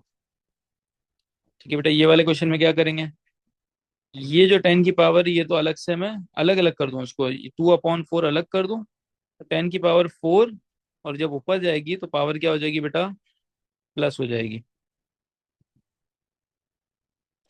ठीक है, 2/4 क्या होता है? 1/2, विच इज 0.5। 10 पावर 9। यहाँ तक क्लियर है? अब ये स्टैंडर्ड फॉर्म में है नहीं, तो फिर मुझे 1 यूनिट राइट साइड पे जाना होगा, which will become 10 power 9 + 1, 5 × 10 power 10। ये क्लियर है? जल्दी बता दो, क्लियर है ये? यहाँ तो कोई सवाल?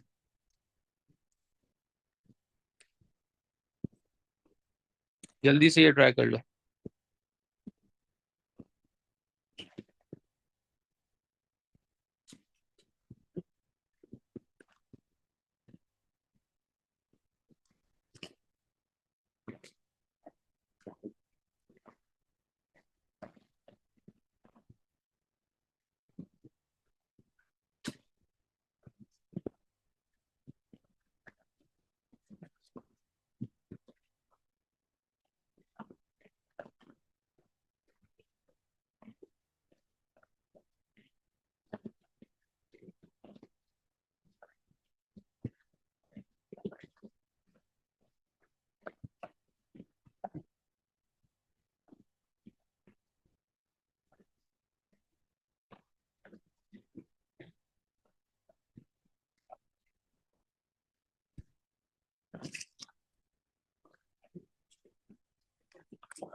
ठीक है, पॉइंट हमारे यहाँ आखिर में होगा।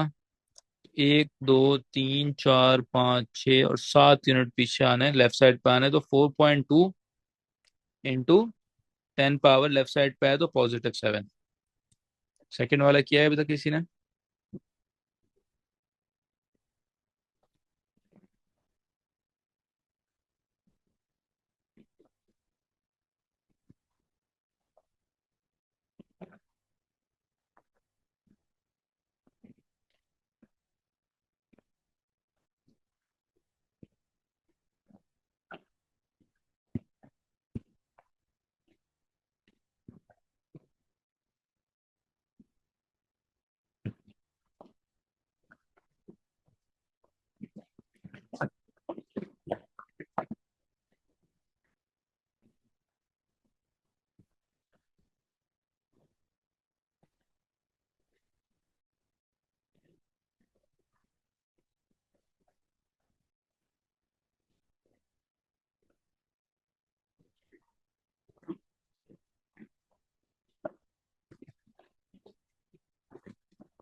ठीक है बेटा, इसमें प्लस है बीच में, क्या करेंगे, कॉमन लेंगे। 10 की पावर कौन सी कॉमन लें, छोटी वाली कॉमन लेनी है। वैसे मैंने कहा था कोई भी कॉमन लोगे आंसर तो आ ही जाएगा, कॉमन मगर लेना जरूरी है।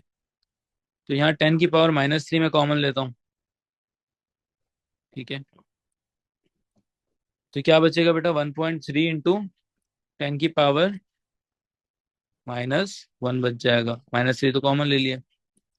दूसरे वाले में क्या बचेगा बेटा, 7.4 बचेगा सिर्फ। ठीक है, तो 1.3 इंटू 10 की पावर -1 का मतलब क्या है बेटा, एक पॉइंट पीछे आ जाएगा, 0.13 बन जाएगा।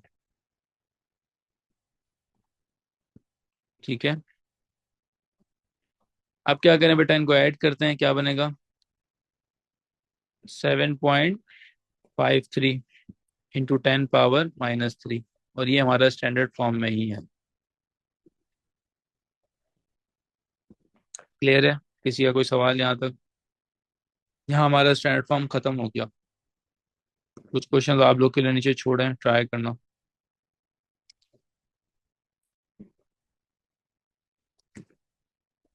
चले आगे।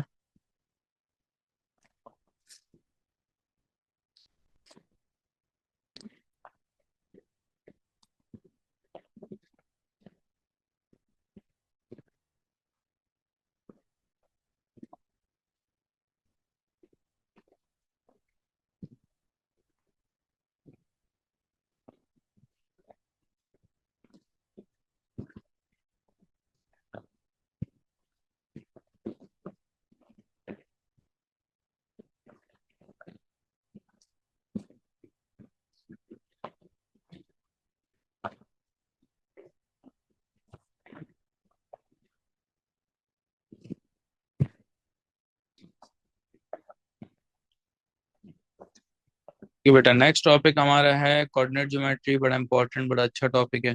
ठीक है, फॉर्मूले इसमें याद करने होंगे। कोऑर्डिनेट ज्योमेट्री के फॉर्मूले आपको पेपर में नहीं गिवन होते। ठीक है, तो फॉर्मूले आपने कोऑर्डिनेट ज्योमेट्री के याद करने होंगे। जल्दी जल्दी एक एक कॉन्सेप्ट देखेंगे, और उसके भी फिर पास पेपर क्वेश्चन पे जाएंगे। ठीक है, कुछ पास पेपर क्वेश्चन इसमें भी देखेंगे। सबसे पहले इन्होंने पॉइंट ऑफ इंटरसेक्शन की बात की है, logic behind the simultaneous equation, जो हम डिस्कस कर चुके हैं कि साइमल्टेनियस की लॉजिक जो होती है वो क्या होती है बेटा, पॉइंट ऑफ इंटरसेक्शन निकालना। ठीक है, तो पॉइंट ऑफ इंटरसेक्शन निकालते हुए हम कोऑर्डिनेट्स को किस तरह लिखते हैं, एक्स कॉमा वाई की तरह। ठीक है, पहला कोऑर्डिनेट हमेशा एक्स होता है, दूसरा कोऑर्डिनेट हमेशा वाई होता है। अब ये कुछ पॉइंट्स हैं जो हमें यहाँ ड्रॉ करना है। ओरिजिन क्या होता है, बेसिकली 0 0। यहाँ ड्रॉ करने थे, जैसे ओरिजिन 0 0 अगर मुझे ड्रॉ करना है तो मैं यहाँ ड्रॉ करूंगा ग्राफ में। ये ड्रॉ के लिए क्वेश्चन आते हैं। 3, -1 इसको ड्रॉ करना है। 3 और -1 को मैंने ड्रॉ कर दिया यहाँ पे, x3 और y-1। 2, 3 को ड्रॉ करना था, तो x2 ये x कोऑर्डिनेट है और ये y कोऑर्डिनेट है बेटा। तो x और y को ड्रॉ करना, तो x2 और y3 हो, x2 हो y3 हो। ये कहाँ ड्रॉ हो जाएगा, यहाँ ड्रॉ हो जाएगा। ठीक है, दूसरा -1 -2, x-1 हो, ये x पहला वाला हमेशा x है, दूसरा वाला हमेशा y। तो x और y को अगर ड्रॉ करना है तो पहला x दूसरा y है। x-1 हो, y-2 हो, y sorry y-2, x-1 y-2, यहाँ ड्रॉ हो जाएगा। ठीक है बेटा, क्लियर है। फिर बाकी इसमें डिस्टेंस का फॉर्मूला है, आपने फॉर्मूले याद करने होंगे। डिस्टेंस का फॉर्मूला में क्या कहता है, x2 - x1 whole square plus y2 - y1 whole square, under root के साथ। ठीक है, x2 - x1 whole square plus y2 - y1 whole square. ठीक है, जहाँ दो कोऑर्डिनेट्स दिए हुए हैं, अब मुझे इसका डिस्टेंस या लेंथ, डिस्टेंस निकालना हो लेंथ निकालना हो, बात एक ही है। अगर दोनों कोऑर्डिनेट्स दिए हुए हैं तो इसका फॉर्मूला लग जाएगा। क्या फॉर्मूला लगेगा, x2 - x1 whole square plus y2 - y1 whole square. तो ये x1 हो गया, अगर ये x1 ले रहा हूँ तो यही y1 होगा। ऐसा नहीं हो सकता ये x1 ले लिया और ये y2 हो गया, ऐसा नहीं कर सकता। ये x1 लिया है तो यही y1 होगा, ये x2 और ये y2। ठीक है बेटा, क्लियर है।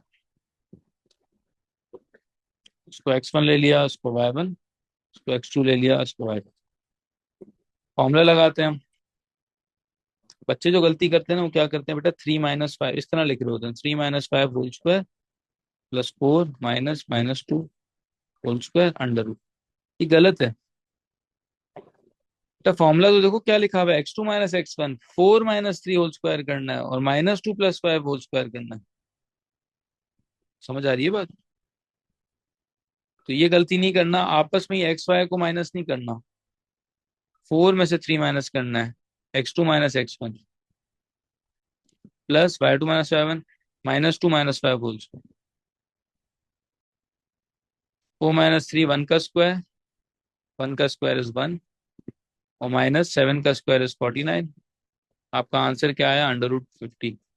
पेपर 1 अगर होगा, कैलकुलेटर अलाउड नहीं होगा, तो आपने यहाँ आंसर छोड़ देना है। या फिर आपको मैंने बता दिया, इस सर्च को अगर किसी फॉर्म में बोल रहे हैं, फॉर्म में कैसे करेंगे बेटा, वही पेयरिंग निकालनी है जो सर्च में कर रहे थे।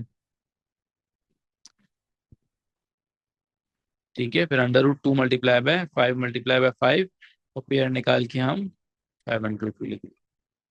ठीक है, अभी सर्च में पढ़ के आए हैं हम। नीचे वाला क्वेश्चन जल्दी से आंसर बताओ, क्या होगा। फॉर्मूला ऊपर लिखा हुआ है, बस फॉर्मूला अप्लाई करना है, जल्दी से बताओ।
√26 आ रहा है। ओके, फॉर्मूला लगाते हैं। x1 y1 x2 y2, formula लगाएंगे। x2 - x1 whole square -4 minus और -2। ठीक है, एक फॉर्मूले का माइनस है और एक इसका माइनस है, plus y2 - y1 whole square. So it will be how much, -4 और माइनस माइनस +2। तो -4 + 2 क्या होता है, -2 का स्क्वायर। 3 - 1 का स्क्वायर, -2 का स्क्वायर इज 4 + 1 अंडर रूट। तो आपका आंसर क्या आ रहा है, √5। इसका गलत आ रहा है वो एक बार देखिए, बताए क्या गलती की है। अगर कोई चीज समझ नहीं आए पूछ लो। √5 सही है।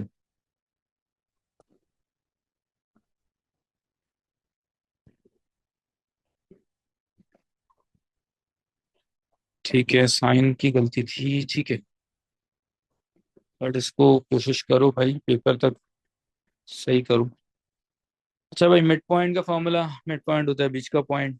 इसका पॉइंट कैसे निकलता है, इसके दोनों कोऑर्डिनेट्स निकलते हैं। ठीक है, एक्स कोऑर्डिनेट भी वाई कोऑर्डिनेट भी। मिड पॉइंट का एक्स कोऑर्डिनेट निकालने का फॉर्मूला क्या है, x1 + x2/2 y1 + y2/2। बस फॉर्मूला याद करना है आपने। x1 है, ये y1 है, sorry, x1 y1 x2 y2। इसका फॉर्मूला लगाएंगे बस।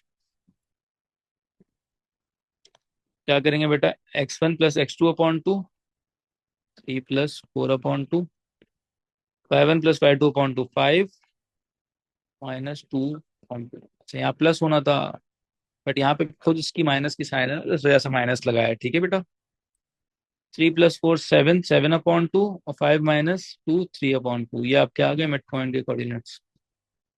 जल्दी से नीचे वाला पार्ट कर दो, जल्दी। मिड पॉइंट निकालना है इसमें भी।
तो भाई क्या आया मिड पॉइंट?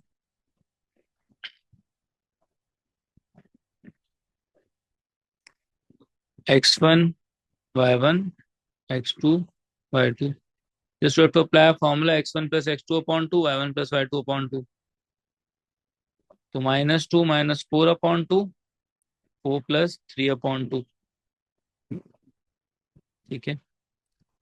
-6/2 और 7/2। ये आपका बन गया -3, 7। ठीक है बेटा, क्लियर है? ये बहुत अच्छा क्वेश्चन है, समझना है इस चीज को ध्यान से। ए और बी के पॉइंट्स दिए में, और बोले the mid point of A B is 5, 1, find the value of C and D. इस तरह का क्वेश्चन आता रहता है एग्जाम में। बेटा इन दोनों का मिड पॉइंट का आंसर हमें दिया हुआ है, स्टिल हम मिड पॉइंट का फॉर्मूला लगाएंगे इससे। कैसे? इसको x1 रखेंगे, इसको y1, इसको x2 रखेंगे, उसको y2। ठीक है। तो 2 + b x1 + x2/2 plus a + 5/2 है y1 + y2/2। ठीक है, इन दोनों का मैंने मिड पॉइंट निकाला तो इस फॉर्म में आ गया ए और बी के। उसका आंसर मुझे गिवन है 5, 1। इसका मतलब क्या है बेटा? इसका जो आंसर है वो 5 है, इसका जो आंसर है वो 1 है, राइट। तो मैं इसको इक्वेट कर सकता हूँ, 2 + b/2 = 5। टू जब मैं वहां मल्टीप्लाई करूंगा बेटा 10, और b की वैल्यू मेरे पास क्या आ जाएगी? 10 - 2 = 8। इसी तरह इस चीज को मैं इक्वल कर सकता हूँ 1 से। a + 5/2 = 1। तो मैं वहां मल्टीप्लाई करूंगा 2, और a की वैल्यू क्या आ जाएगी बेटा? -3। ठीक है, यहाँ तक क्लियर है?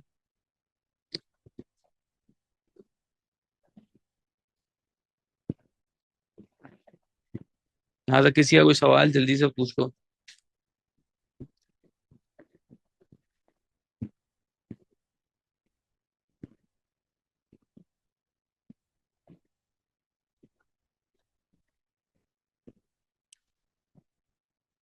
ठीक है बेटा, ग्रेडियंट जो होता है वो दो तरीके से निकल सकता है। एक तो ग्रेडियंट का फॉर्मूला है y2 - y1/x2 - x1। और एक इक्वेशन से भी ग्रेडियंट निकल सकता है। तो इक्वेशन कैसे ग्रेडियंट निकलेगा? उसमें हमें y को सब्जेक्ट बनाना होगा। पहले क्या करना होगा बेटा? जब भी इक्वेशन दी होगी, सबसे पहला स्टेप है कि हमें y को सब्जेक्ट बनाना है। y को सब्जेक्ट बनाने के बाद जो x के साथ नंबर होगा ना वो हमारा ग्रेडियंट होगा, कोफिशिएंट ऑफ x जो होगा वो हमारा क्या होगा, ग्रेडियंट। तो दो तरीके हैं, अगर आपको पॉइंट्स दिए हुए हैं तो फॉर्मूला लगाओ, अगर आपको इक्वेशन दी हुई है तो y को सब्जेक्ट बनाओ और जो x के साथ नंबर होगा वो ग्रेडियंट होगा। जैसे यहाँ क्वेश्चन है, मेरे पास पॉइंट्स दिए हैं, तो मैं फॉर्मूला लगा लूंगा ये वाला। तो मैं क्या करूंगा बेटा, x1 ये लिखा, y1 ये लिखा, x2 ये लिखा, y2 ये लिखा, ठीक है। y2 - y1 और x2 - x1 फॉर्मूला लगाऊंगा। y2 कौन सा नंबर है बेटा, -2 -y2 - y1, ठीक है। x2 क्या है आपका 4 -3, आपके पास क्या ग्रेडियंट आया बेटा, y2 - y1, और x2 - x1 आपके पास -7 ग्रेडियंट आ गया। ठीक है बेटा, क्लियर है। इसी तरह आपको बोला इन दो पॉइंट्स दिए हुए हैं, उसका ग्रेडियंट जो है वो -2 है, फाइंड द वैल्यू ऑफ ए। इसके ग्रेडियंट का वही फॉर्मूला लगाएंगे हम जैसे लगाते हैं, अगर कोई अननोन भी है तो उससे मसला नहीं है, डरना नहीं है, आपने फॉर्मूला ही लगाना है, दो पॉइंट्स दिए हुए हैं ना। जब y2 - y1 4 -a और x2 - x1 क्या है बेटा, 1 माइनस और -5, फॉर्मूला लगाया मैंने। इसको इक्वल करूंगा बेटा किससे, -2 से इक्वल करूंगा -2 से, क्योंकि उसका ग्रेडियंट मुझे गिवन है -2। ठीक है बेटा, 4 - a, 1 माइनस माइनस +6 हो जाएगा, राइट, इक्वल्स टू -2, 6 वहां मल्टीप्लाई होगा, 6 2 सा -12, और ए की वैल्यू अब मेरी आ जाएगी बेटा किस तरह, ए को पहले मैं वहां ले जाऊंगा पॉजिटिव बन जाएगा, और 12 को इधर ले आऊंगा +12 बन जाएगा, तो ए की वैल्यू मेरी आ गई 16। क्लियर है बेटा। इसी तरह अगर gradient of line with equation जो दी हुई है हमें ये है, अब इक्वेशन मुझे निकालना है, ग्रेडियंट निकालना है इस इक्वेशन से। जब इक्वेशन गिवन है, ग्रेडियंट निकालना है, क्या स्टेप है, मेक बाय द, क्या स्टेप है, इक्वेशन से अगर मुझे ग्रेडियंट निकालना है तो सबसे पहला स्टेप है मेक बाय द सब्जेक्ट। उसके बाद जो एक्स के साथ नंबर होगा वही ग्रेडियंट होगा, coefficient of x is a gradient. तो सबसे पहले मुझे इसको सब्जेक्ट बनाने के लिए 3x दूसरी साइड पे ले जाना होगा, -3x हो गया। फिर 2 डिवाइड होगा, तो 2 दोनों से डिवाइड कर दो। एक्स के साथ नंबर क्या है बेटा, -3/2, तो मेरा यहाँ पे ग्रेडियंट क्या है बेटा, -3। पहले वाई सब्जेक्ट बना दिया, ये वाई सब्जेक्ट बनाया मैंने, फिर जो एक्स के साथ नंबर होगा वही मेरा ग्रेडियंट होगा। क्या यहाँ तक सारी बातें क्लियर हो रही है या नहीं, नहीं हो रही तो पूछ लो।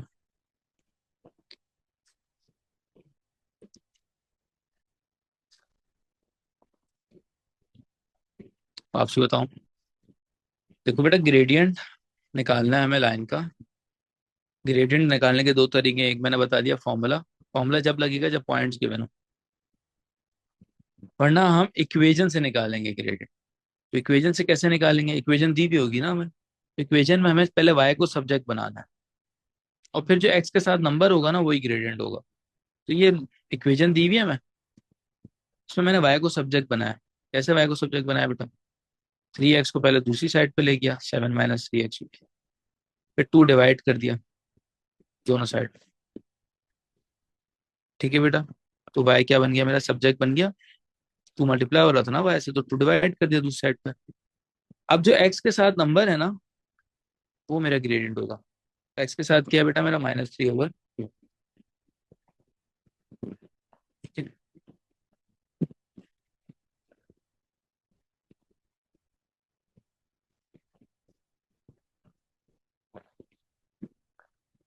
क्लियर है। अच्छा बेटा, इक्वेशन ऑफ लाइन जो होती है उसको दो तरीके से हम फाइंड करेंगे, मतलब दो, इक्वेशन ऑफ लाइन के लिए हमेशा दो चीजें चाहिए हमें, एक ग्रेडियंट और एक एक्स वाई कोऑर्डिनेट। हमेशा ग्रेडियंट इक्वेशन ऑफ लाइन के लिए हमें दो चीजें चाहिए, कभी भी इक्वेशन ऑफ लाइन चाहिए हमें दो चीजें पता होनी चाहिए, क्या, ग्रेडियंट और एक्स वाई कोऑर्डिनेट, हमेशा। ग्रेडियंट ऑफ लाइन के लिए दो चीजें चाहिए, ग्रेडियंट और एक्स वाई कोऑर्डिनेट, ठीक है। इक्वेशन ऑफ लाइन के लिए ग्रेडियंट और एक्स वाई कोऑर्डिनेट चाहिए, जब ये दोनों आ जाएंगे तो हम y = mx + c से इक्वेशन निकालेंगे। जैसे हमारे पास एक क्वेश्चन है, find the equation of the line with gradient 3 and it cuts the y axis at 2। सब बेटा सी जो होता है वो क्या होता है आपका, y इंटरसेप्ट होता है, y इंटरसेप्ट मतलब जहाँ कटिंग ऑन y एक्सिस। इसको कहते हैं हम इसको कहते हैं हम वाई इंटरसेप्ट। वाई इंटरसेप्ट का मतलब होता है कि जो वाई एक्सिस पे कट कर रहा हो। तो हमें यहाँ पे वाई एक्सिस पे कट करने का पॉइंट 2 दिया हुआ है, ग्रेडियंट 3 दिया हुआ है। तो y equals to m x plus c यहाँ डायरेक्टली लगा लेंगे। 2x plus, sorry 3x plus 2, gradient 3 है ना, 3x plus 2। Y equals to m x plus c मैंने डायरेक्टली लगाया है। ठीक है, एम की जगह मैंने क्या किया बेटा, 3 लिख दिया जो ग्रेडियंट गिवन है। सी की जगह मैंने 2 लिखा है क्योंकि it's cutting on 2। Y intercept मेरा 2 है यहाँ पे। इसी तरह अगर मैं यहाँ बात करूँ तो इक्वेशन ऑफ लाइन फाइंड करनी है मेरे पास, ग्रेडियंट 2 है और पासिस थ्रू दिस पॉइंट। तो बेटा जब भी इक्वेशन ऑफ लाइन चाहिए दो चीजें चाहिए। क्या दो चीजें? इक्वेशन ऑफ लाइन के लिए दो चीजें क्या चाहिए?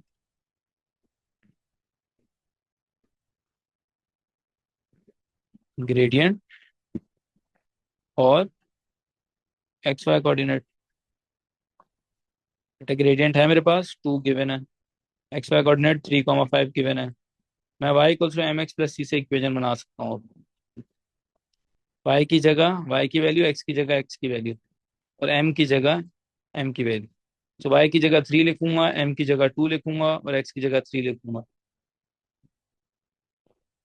सी की वैल्यू क्या आ रही है बेटा?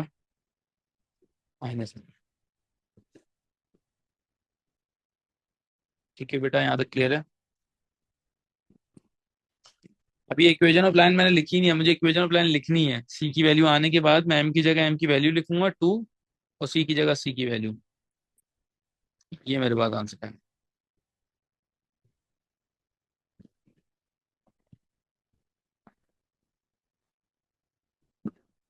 ठीक है बेटा, क्लियर है।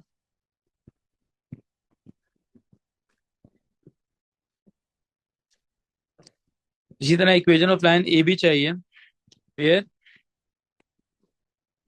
ए और बी। अब दो पॉइंट्स दिए हैं हमें। अगेन इक्वेशन ऑफ लाइन के लिए क्या दो चीजें चाहिए होंगी बेटा? इक्वेशन ऑफ लाइन के लिए बेटा दो चीजें क्या चाहिए होंगी? ग्रेडियंट और एक एक्स वाई कोऑर्डिनेट। ठीक है, ग्रेडियंट कैसे आएगा बेटा? दो पॉइंट्स दिए हैं, उससे हम ग्रेडियंट निकालेंगे y2 माइनस वाई वन फॉर्मूले से।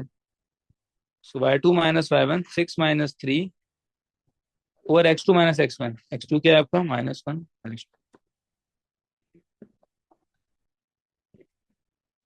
ठीक है, y2 माइनस वाई वन किया हमने, और x2 माइनस x1, -1 -2। तो वहां पर ग्रेडियंट क्या आ रहा है बेटा? 6 - 3 इज 3, और -1 -2 इज -3। मेरे पास क्या वैल्यू आ रही है बेटा? -2। ये ग्रेडियंट आ गया मेरे पास। एक्स वाई कोऑर्डिनेट अब किसी से भी कोई भी पॉइंट्स ले लो आप, जैसे मैं ये 2,3 ले रहा हूँ। ठीक है बेटा, इसके बाद क्या करेंगे हम?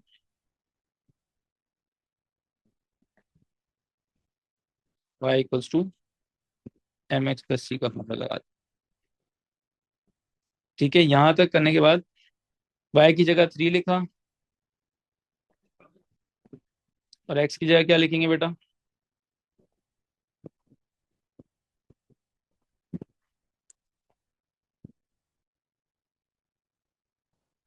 y की जगह हमने 3 लिख दिया, m की जगह हम -1 लिखना है, x की जगह 2 लिखना है, और c की वैल्यू फाइंड करेंगे। -1 मल्टीप्लाई बाय 2 इज -2, वहां जाके प्लस हो जाएगा। c की वैल्यू मेरी क्या आ जाएगी बेटा? 5।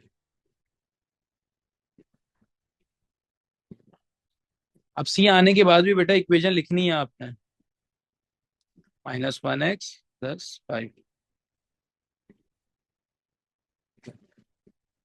कि बेटा क्लियर है? तो जब दो पॉइंट्स दिए जाएंगे, हमेशा इक्वेशन ऑफ लाइन के लिए तो दो ही चीजें करनी है बेटा, ग्रेडियंट और एक्स वाई कोऑर्डिनेट। बेटा ये छोटी छोटी चीजें मैं इतनी डेप्थ में इसलिए समझा रहा हूँ ताकि आप लोग पेपर में गलतियां ना ही करो। कोई भी सवाल है पूछ लो, अभी भी कह रहा हूँ। ये छोटी छोटी चीजें बताने का मकसद ये, पेपर वन में आपकी सारी चीजें टेस्ट हो सकती हैं। पेपर वन मोस्टली आपकी इन्हीं चीजों पर टेस्ट हो रहा होता है। तो आज की क्लास में हमने पढ़ा है, और जो पिछली क्लास में हमने पढ़ा था, उससे पिछली क्लास में जो पढ़ा था, ये सब पेपर वन की चीजें ही पढ़ी हैं हमने मोस्टली।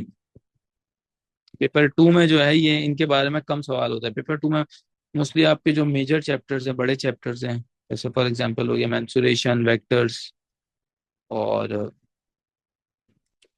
आपका मेंसुरेशन हो गया, वेक्टर्स हो गया, काइनेमेटिक्स हो गया, ग्राफ ऑफ फंक्शन हो गया, वो टेस्ट होता है। और आपकी कोशिश हमेशा ये होनी चाहिए कि पेपर वन में आपका बहुत अच्छा स्कोर होना चाहिए। भले कैलकुलेटर अलाउड नहीं है, क्वेश्चन आसान होते हैं। पेपर वन में अगर अच्छा स्कोर होगा तो ग्रेड बनेगा। अगर पेपर वन में अच्छा स्कोर नहीं होता, टू में तो वैसे ही मुश्किल है स्कोर करना। मतलब मुश्किल नहीं है, आई मीन इस तरह कि कैलकुलेटर अलाउड होता है तो क्वेश्चन मुश्किल होते हैं उसमें। वन में स्कोर नहीं किया तो टू में तो ग्रेड नहीं बन सकता, मुश्किल हो जाती ग्रेड बनाना फिर।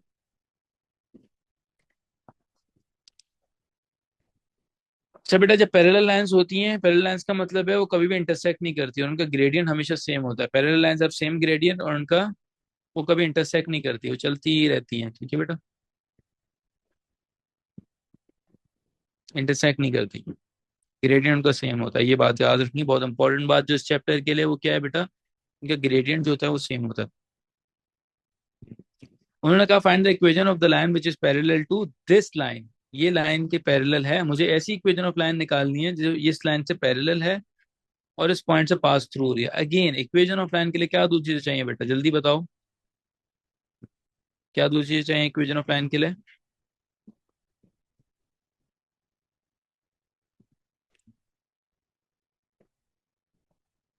यस, ग्रेडियंट, स्लोप और एक्स वाई कोऑर्डिनेट। ठीक है, तो ग्रेडियंट तो उन्होंने बोला है ये पैरेलल है इस लाइन से, तो पैरेलल है इसका मतलब क्या है, सेम ग्रेडियंट, ग्रेडियंट सेम होता है। अब मेरे पास इक्वेशन दी हुई है, इक्वेशन से कैसे ग्रेडियंट निकालूं? तो बताया था ना, जब इक्वेशन दी हुई हो उससे ग्रेडियंट निकालने का तरीका ये है कि आप y को सब्जेक्ट बनाओ, 7 - 3x। आप वहाँ टू डिवाइड करेंगे तो 7 के अपॉन में भी टू आ गया और 3 के अपॉन में भी टू आ गया, तो ग्रेडियंट आपका क्या हुआ बेटा?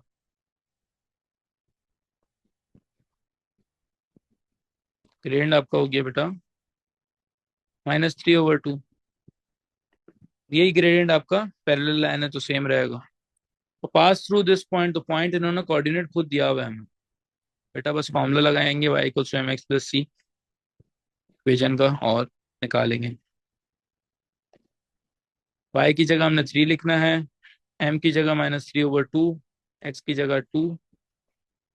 बेटा ये 2 और ये 2 कट जाएंगे, 3 = -3 + c, और c की वैल्यू क्या आ जाएगी बेटा, जब -3 वहां चला जाएगा तो 6 हो जाएगा। बेटा यहाँ आंसर आपका कभी कंप्लीट नहीं होगा, हमेशा याद रखना है आपने। इसके बाद y = mx + c लिखना है, m की जगह m की वैल्यू लिखनी है। m की जगह हम लिखेंगे बेटा -3/2x और c की जगह हम लिखेंगे 6। ये बात याद रखना, ये करना जरूरी है, c पे छोड़ नहीं देना। फिर इसके बाद आता है परपेंडिकुलर लाइंस। परपेंडिकुलर लाइंस का मतलब ये है कि इनका ग्रेडियंट जो होता है ना, जब दोनों परपेंडिकुलर लाइन के ग्रेडियंट को मल्टीप्लाई करते हैं तो आंसर -1 आता है। ठीक है, वरना एक परपेंडिकुलर लाइन का ग्रेडियंट अगर गिवन है, जैसे इसका 2 गिवन है, तो उसका क्या होगा बेटा ग्रेडियंट -2/3। ओ सॉरी, इसका 2 है तो उसका हो जाएगा -1/2। नेगेटिव रेसिप्रोकल होता है ग्रेडियंट। मतलब यहाँ पे अगर आपका 2/3 है तो ये क्या बन जाएगा, 3/2, और साइन चेंज माइनस हो। ठीक है बेटा, परपेंडिकुलर लाइंस है नेगेटिव रेसिप्रोकल ग्रेडियंट। तो 2 का ग्रेडियंट क्या होगा बेटा, जल्दी बताओ। मतलब परपेंडिकुलर ग्रेडियंट क्या होगा 2 का, जल्दी जल्दी बताओ सारी वैल्यूज।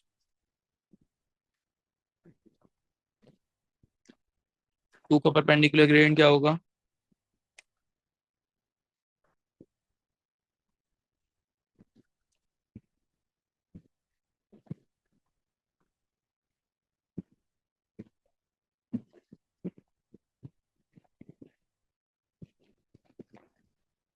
यस, -1/2। नेक्स्ट -3 का क्या होगा बेटा? तो -3 को हम रेसिप्रोकेट करेंगे, जो बनेगा 1/3, और माइनस है तो प्लस हो जाएगी, साइन साइन चेंज करनी है। ठीक है, दानिश में माइनस और माइनस लेके माइनस माइनस कट कर दो, प्लस बन जाएगा। ठीक है, इसका क्या बनेगा, 2/3 माइनस में है तो माइनस को प्लस कर देंगे, साइन चेंज, और 3/2 रेसिप्रोकेट। वन को रेसिप्रोकेट करेंगे तो वन ही बनना है, 1/1 वन ही होता है और साइन चेंज। इसके बाद -5/6 है तो 6/5 कर देंगे और साइन चेंज होके प्लस हो जाएगा। 8/3 है तो 3/8 हो जाएगा और साइन पॉजिटिव थी तो अब नेगेटिव हो जाएगी। क्लियर है यहाँ तक? नेगेटिव रेसिप्रोकल ग्रेडियंट हो जाता है परपेंडिकुलर लाइंस का।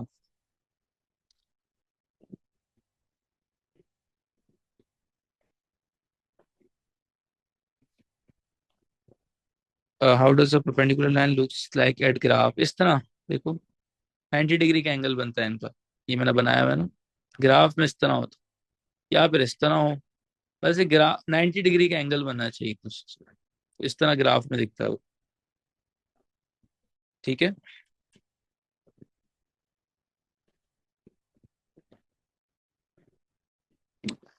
अच्छा बेटा, find the equation of the line which is perpendicular to this line and passes through this point. Again equation of line find करनी है बेटा। इक्वेशन ऑफ लाइन के लिए क्या दो चीजें चाहिए? ग्रेडियंट और एक्स वाई कोऑर्डिनेट। ग्रेडियंट कैसे आएगा? इस लाइन का ग्रेडियंट कैसे आएगा? तो पहले हम यहाँ जब इक्वेशन दी हुई है लाइन की तो y को सब्जेक्ट बनाना है हमेशा। जब लाइन से ग्रेडियंट निकालने लाइन ऑफ इक्वेशन से तो y को सब्जेक्ट बनाओ। ठीक है, y को सब्जेक्ट बना दिया हमने यहाँ पे। जो x के साथ है वो हमारा क्या होगा बेटा? ग्रेडियंट होगा। जो x के साथ लिखा हुआ है वो हमारा क्या होगा बेटा? ग्रेडियंट होगा। तो हमारा ग्रेडियंट हो गया क्या? -3/2। बट परपेंडिकुलर लाइंस है नेगेटिव रेसिप्रोकल ग्रेडियंट, तो ये क्या बन जाएगा जल्दी बताओ? -3/2 क्या बन जाएगा?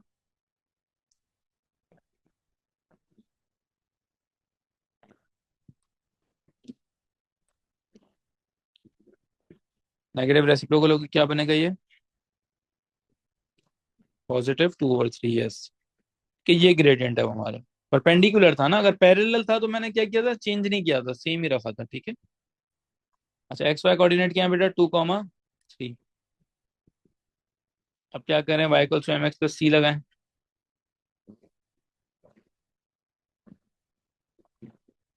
y की जगह 3, m की जगह 2/3। ठीक है, m की जगह m की वैल्यू डाली और x की जगह 2। ठीक है बेटा। अब जो बच्चे गलती करते हैं वो 3 को यूं मल्टीप्लाई कर देते हैं, गलत है बेटा, यहाँ प्लस लगा हुआ है।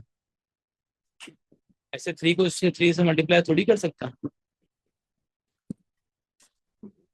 ठीक है, तो इसको पहले मल्टीप्लाई करेंगे। क्या बनेगा? 4/3। ये छोटी मोटी गलतियां नहीं करनी है पेपर में, जो बता रहा हूँ रिपीट कर रहा हूँ। अभी भी 3 से मल्टीप्लाई नहीं कर सकते वहां। ठीक है, ये वहां जाएगा। 3 - 4/3 = C बनेगा। ठीक है? अब इसको सॉल्व करो, कैलकुलेटर में डालो। कैलकुलेटर अलाउड नहीं है तो एलसीएम लो, मतलब इसके अपॉन में 1 रख के 3 क्रॉस रूल लगाओ। ठीक है, जब इसके अपॉन में 1 रख के 3 क्रॉस रूल लगाया तो 3 × 3 = 9 बन गया। 4 × 1 4 बन गया, अपॉन 3 × 1 3 बन गया। सी की वैल्यू क्या आई बेटा? 9 - 4 = 5/3। बेटा यहाँ कंप्लीट नहीं हुआ आपका क्वेश्चन, आपको इक्वेशन लिखनी है। तो y की जगह y, m की जगह 2/3, c की जगह 5/3। ले रहे हैं यहाँ तक?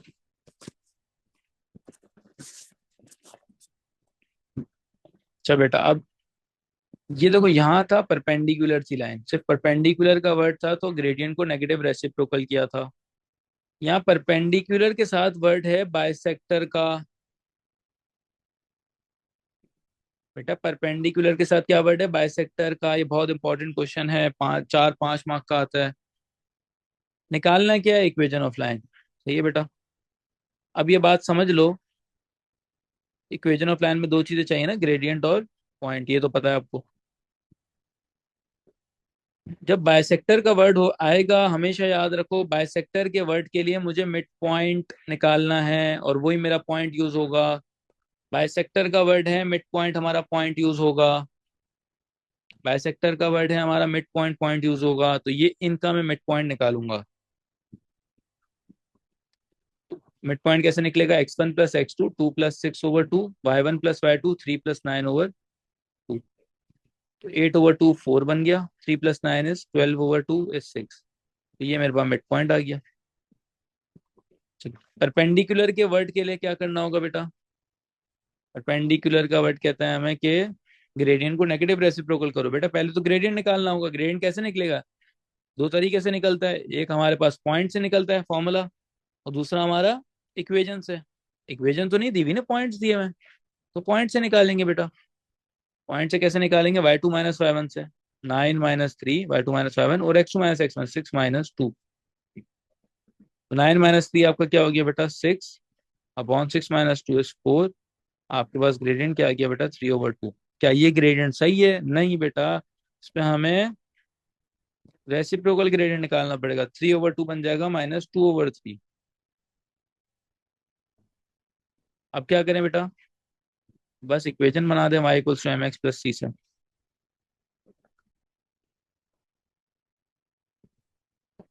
y की जगह 6 लिखा, m की जगह हमने -2/3 लिखा, x की जगह 4 लिखा। 6 = -8/3 + c। वही गलती मत करना, 3 को वहां ऐसे मल्टीप्लाई नहीं करना। विदाउट कैलकुलेटर है तो वहां जाके +8/3 हो जाएगा। इसके बाद क्या करेंगे बेटा?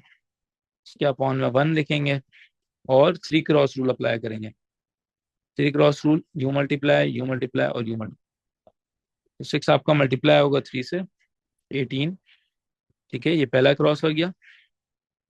दूसरा क्रॉस, 1 मल्टीप्लाई होगा आपका 8 से, 8 बन गया, ओवर 3 मल्टीप्लाई आपका 1 से होगा, 3 × 1 is 3। ठीक है बेटा।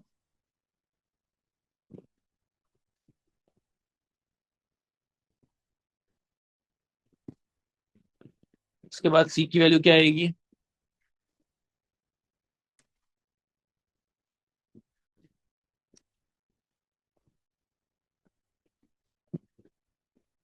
सी की वैल्यू आ जाएगी 18 + 8 is 26/3। यहाँ खत्म नहीं होता हमारा क्वेश्चन। अब हमें क्या करना है बेटा? y = m की जगह m की value which is -2/3x plus c की जगह c की वैल्यू 26/3।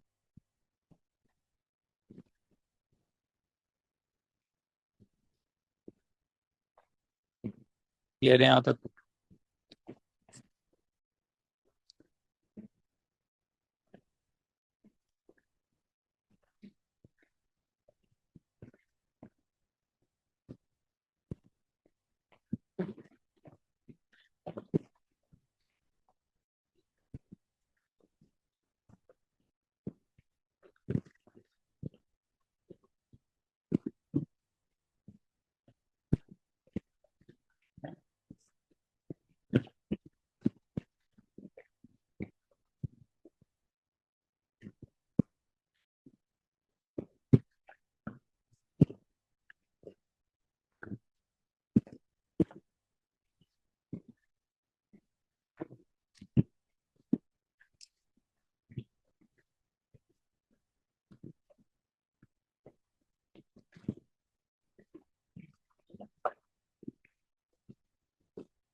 1 मिनट देना, फिर आगे चलते हैं।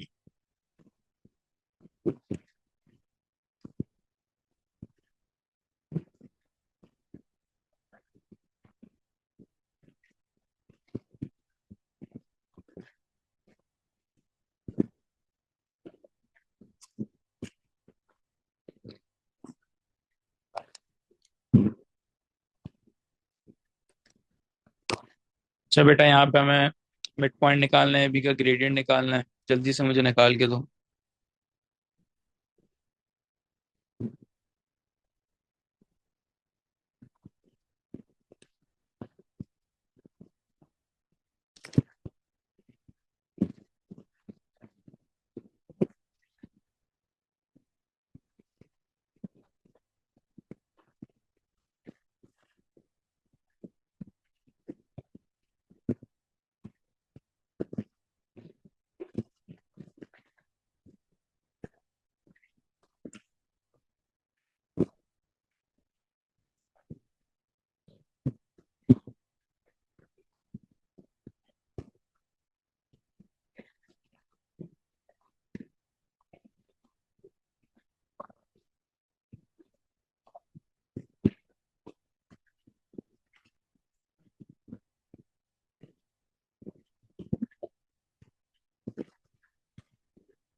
ठीक है बेटा, यहाँ पे अगर हमें मिड पॉइंट फाइंड करना है coordinates of A B, mid point of A B, हम क्या करेंगे,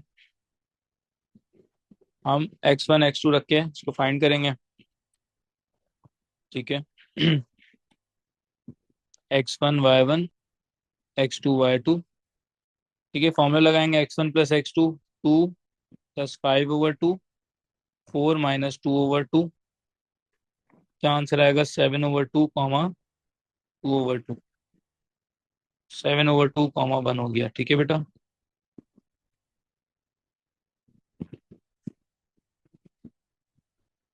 इसके बाद हमें ग्रेडियंट निकालना है। बेटा ग्रेडियंट के लिए वही y2 - y1 वाला फॉर्मूला लगाएंगे। सो y2 इज -2 -y1।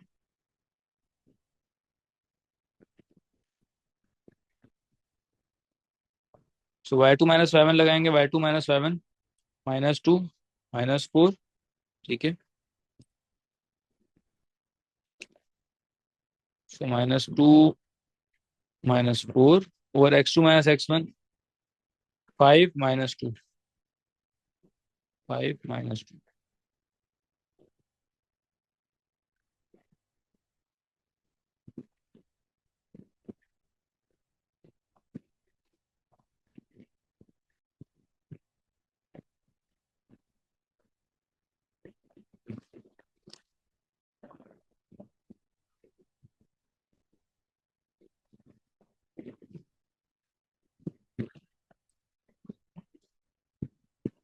ठीक है, लास्ट एक दो क्वेश्चंस करते हैं, then we'll stop over here.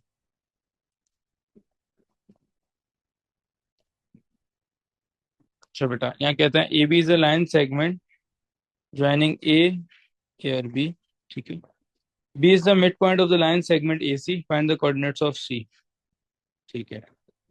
B आपका बेसिकली मिड पॉइंट है ए सी का। अब हम क्या करेंगे, सी के कोऑर्डिनेट्स ले लेंगे x, y। ठीक है। अब क्या करेंगे, ए सी का ग्रेडियंट बी है, ये बात समझना, ए सी का मिड पॉइंट बी है, ये बात समझना। ठीक है। ए और सी का हम पॉइंट लेंगे -2 + x/2 और 5 + y, y1 + y2/2। और इनके आंसर्स जो हैं बेसिकली बेटा ये हैं बी के कोऑर्डिनेट्स। मतलब क्या है, -2 + x/2 का आंसर जो है वो 1 है। ठीक है बेटा। तो हमारा -2 + x = 2 हो गया, और x की वैल्यू बेटा क्या आएगी, 4। इसी तरह इसका आंसर बेसिकली क्या है बेटा, 3 है। तो 5 + y/2 = 3, 5 + y = 6, और y की वैल्यू क्या आ जाएगी बेटा, 1। एक्स और वाई आ गए मेरे पास, एक्स और वाई मैंने सी के कोऑर्डिनेट्स रखे थे, तो सी के कोऑर्डिनेट्स क्या हो गए बेटा, 4, 1। इसके बाद हमें लेंथ निकालनी है ए बी के √t के टर्म्स में। तो लेंथ कैसे निकालते हैं, x2 - x1 whole square plus y2 - y1 whole square. वही फॉर्मूला लगाएंगे हम। ठीक है। x2 - x1 whole square plus y2 - y1 whole square. तो x2 - x1 कैसे करेंगे बेटा, ए बी के लिए, ये x2 है, सॉरी, ये x2 है, ये y2 है, ये x1 है, ये y1 है। ठीक है। तो √x2 - x1, 3 - 5 whole square plus y2 - y1, 1 - -2 whole square. ठीक है बेटा, 3 - 5 होता है -2, -2 का square is 4। 1 minus minus plus होता है, तो 1 + 2 इज 3, 3 का स्क्वायर इज 9। तो आपके पास आंसर क्या है बेटा, √13। तो टी की वैल्यू आप √13 लिखोगे तो गलत होगा, क्योंकि अंडर रूट तो दोनों के पास है, टी जो है अंडर रूट के अंदर वाला नंबर है, उन्होंने ये कहा है। टी की वैल्यू 13 होगी। उसके बाद कहते हैं find the equation of the line perpendicular to A B passes through A. तो क्या कहते हैं बेटा, इक्वेशन ऑफ लाइन निकालनी है। इक्वेशन ऑफ लाइन के लिए बेटा कौन सी दो चीजें चाहिए, ग्रेडियंट और XY कोऑर्डिनेट। ठीक है। ग्रेडियंट कैसा आएगा बेटा, ग्रेडियंट कैसा आएगा, तो ग्रेडियंट ए बी का पहले निकालेंगे। ए बी का ग्रेडियंट हमें निकालना होगा। Which is y2 minus y one over x2 minus x1 से, तो y2 माइनस वाई वन आपका 3 minus 5 over x2 minus x1 1 minus minus 2, तो 3 माइनस 5, ठीक है, y2 माइनस वाई वन और x2 minus x1 1 minus minus 2। आपका answer क्या आता है बेटा? -2/3। इसको हमें नेगेटिव रेसिप्रोकल करना है, तो +3/2 हो जाएगा, ये ग्रेडियंट होगा। अच्छा बेटा, एक्स वाई कोऑर्डिनेट उन्होंने बोला पासिस थ्रू ए, जिससे पास थ्रू हो रहा होगा वही कोऑर्डिनेट लेना है। अब यहाँ पे ए और बी आपके पास चॉइस नहीं है कि ए और बी में से कुछ भी लो, लेना आपने ए ही है, -2, 5। ठीक है बेटा, इक्वेशन बनाएंगे हम यहाँ। y = mx + c। y की जगह 5 लिखेंगे, m की जगह 3/2 लिखेंगे, x की जगह -2। तो बेटा 2 से कट जाएगा आपके पास, 5 = -3 + c की वैल्यू आ गई 8। जब c की वैल्यू 8 आ गई, आपके पास क्वेश्चन कंप्लीट नहीं हुआ है। y = mx + c आपने वापसी लिखना है। m की जगह आपने 3/2 लिखा और c की जगह आपने 8 लिखा।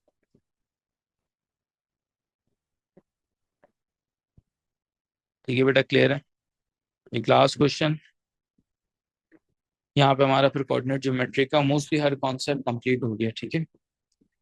अच्छा बेटा, यहाँ पे ए का कोऑर्डिनेट दिया हुआ है, बी का कोऑर्डिनेट दिया हुआ है, और उन्होंने बोला इक्वेशन ऑफ लाइन दी हुई है एल। ये हमें शो करना है कि line is perpendicular bisector of A B. ये जो लाइन निकाली है ना, ये जो लाइन दी हुई है, लाइन एल, ये बोल रहे हैं परपेंडिकुलर बाइसेक्टर की इक्वेशन है ए बी की।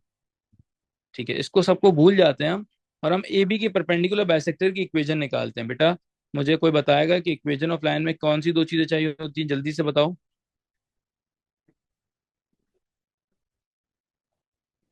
ग्रेडियंट और एक्स वाई कोऑर्डिनेट। ठीक है बेटा, यहाँ पे बाइसेक्टर का वर्ड है, तो पॉइंट कौन सा यूज होगा? Mid point. ठीक है, मिड पॉइंट निकालेंगे ए बी का। ए बी का मिड पॉइंट कैसे आएगा बेटा? x1 + x2/2, 3 - 5/2, और y1 + y2/2, 11 - 5/2। ठीक है, तो ये बच गया -2/2 which is -1, 11 - 5 is 6/2 which is 3।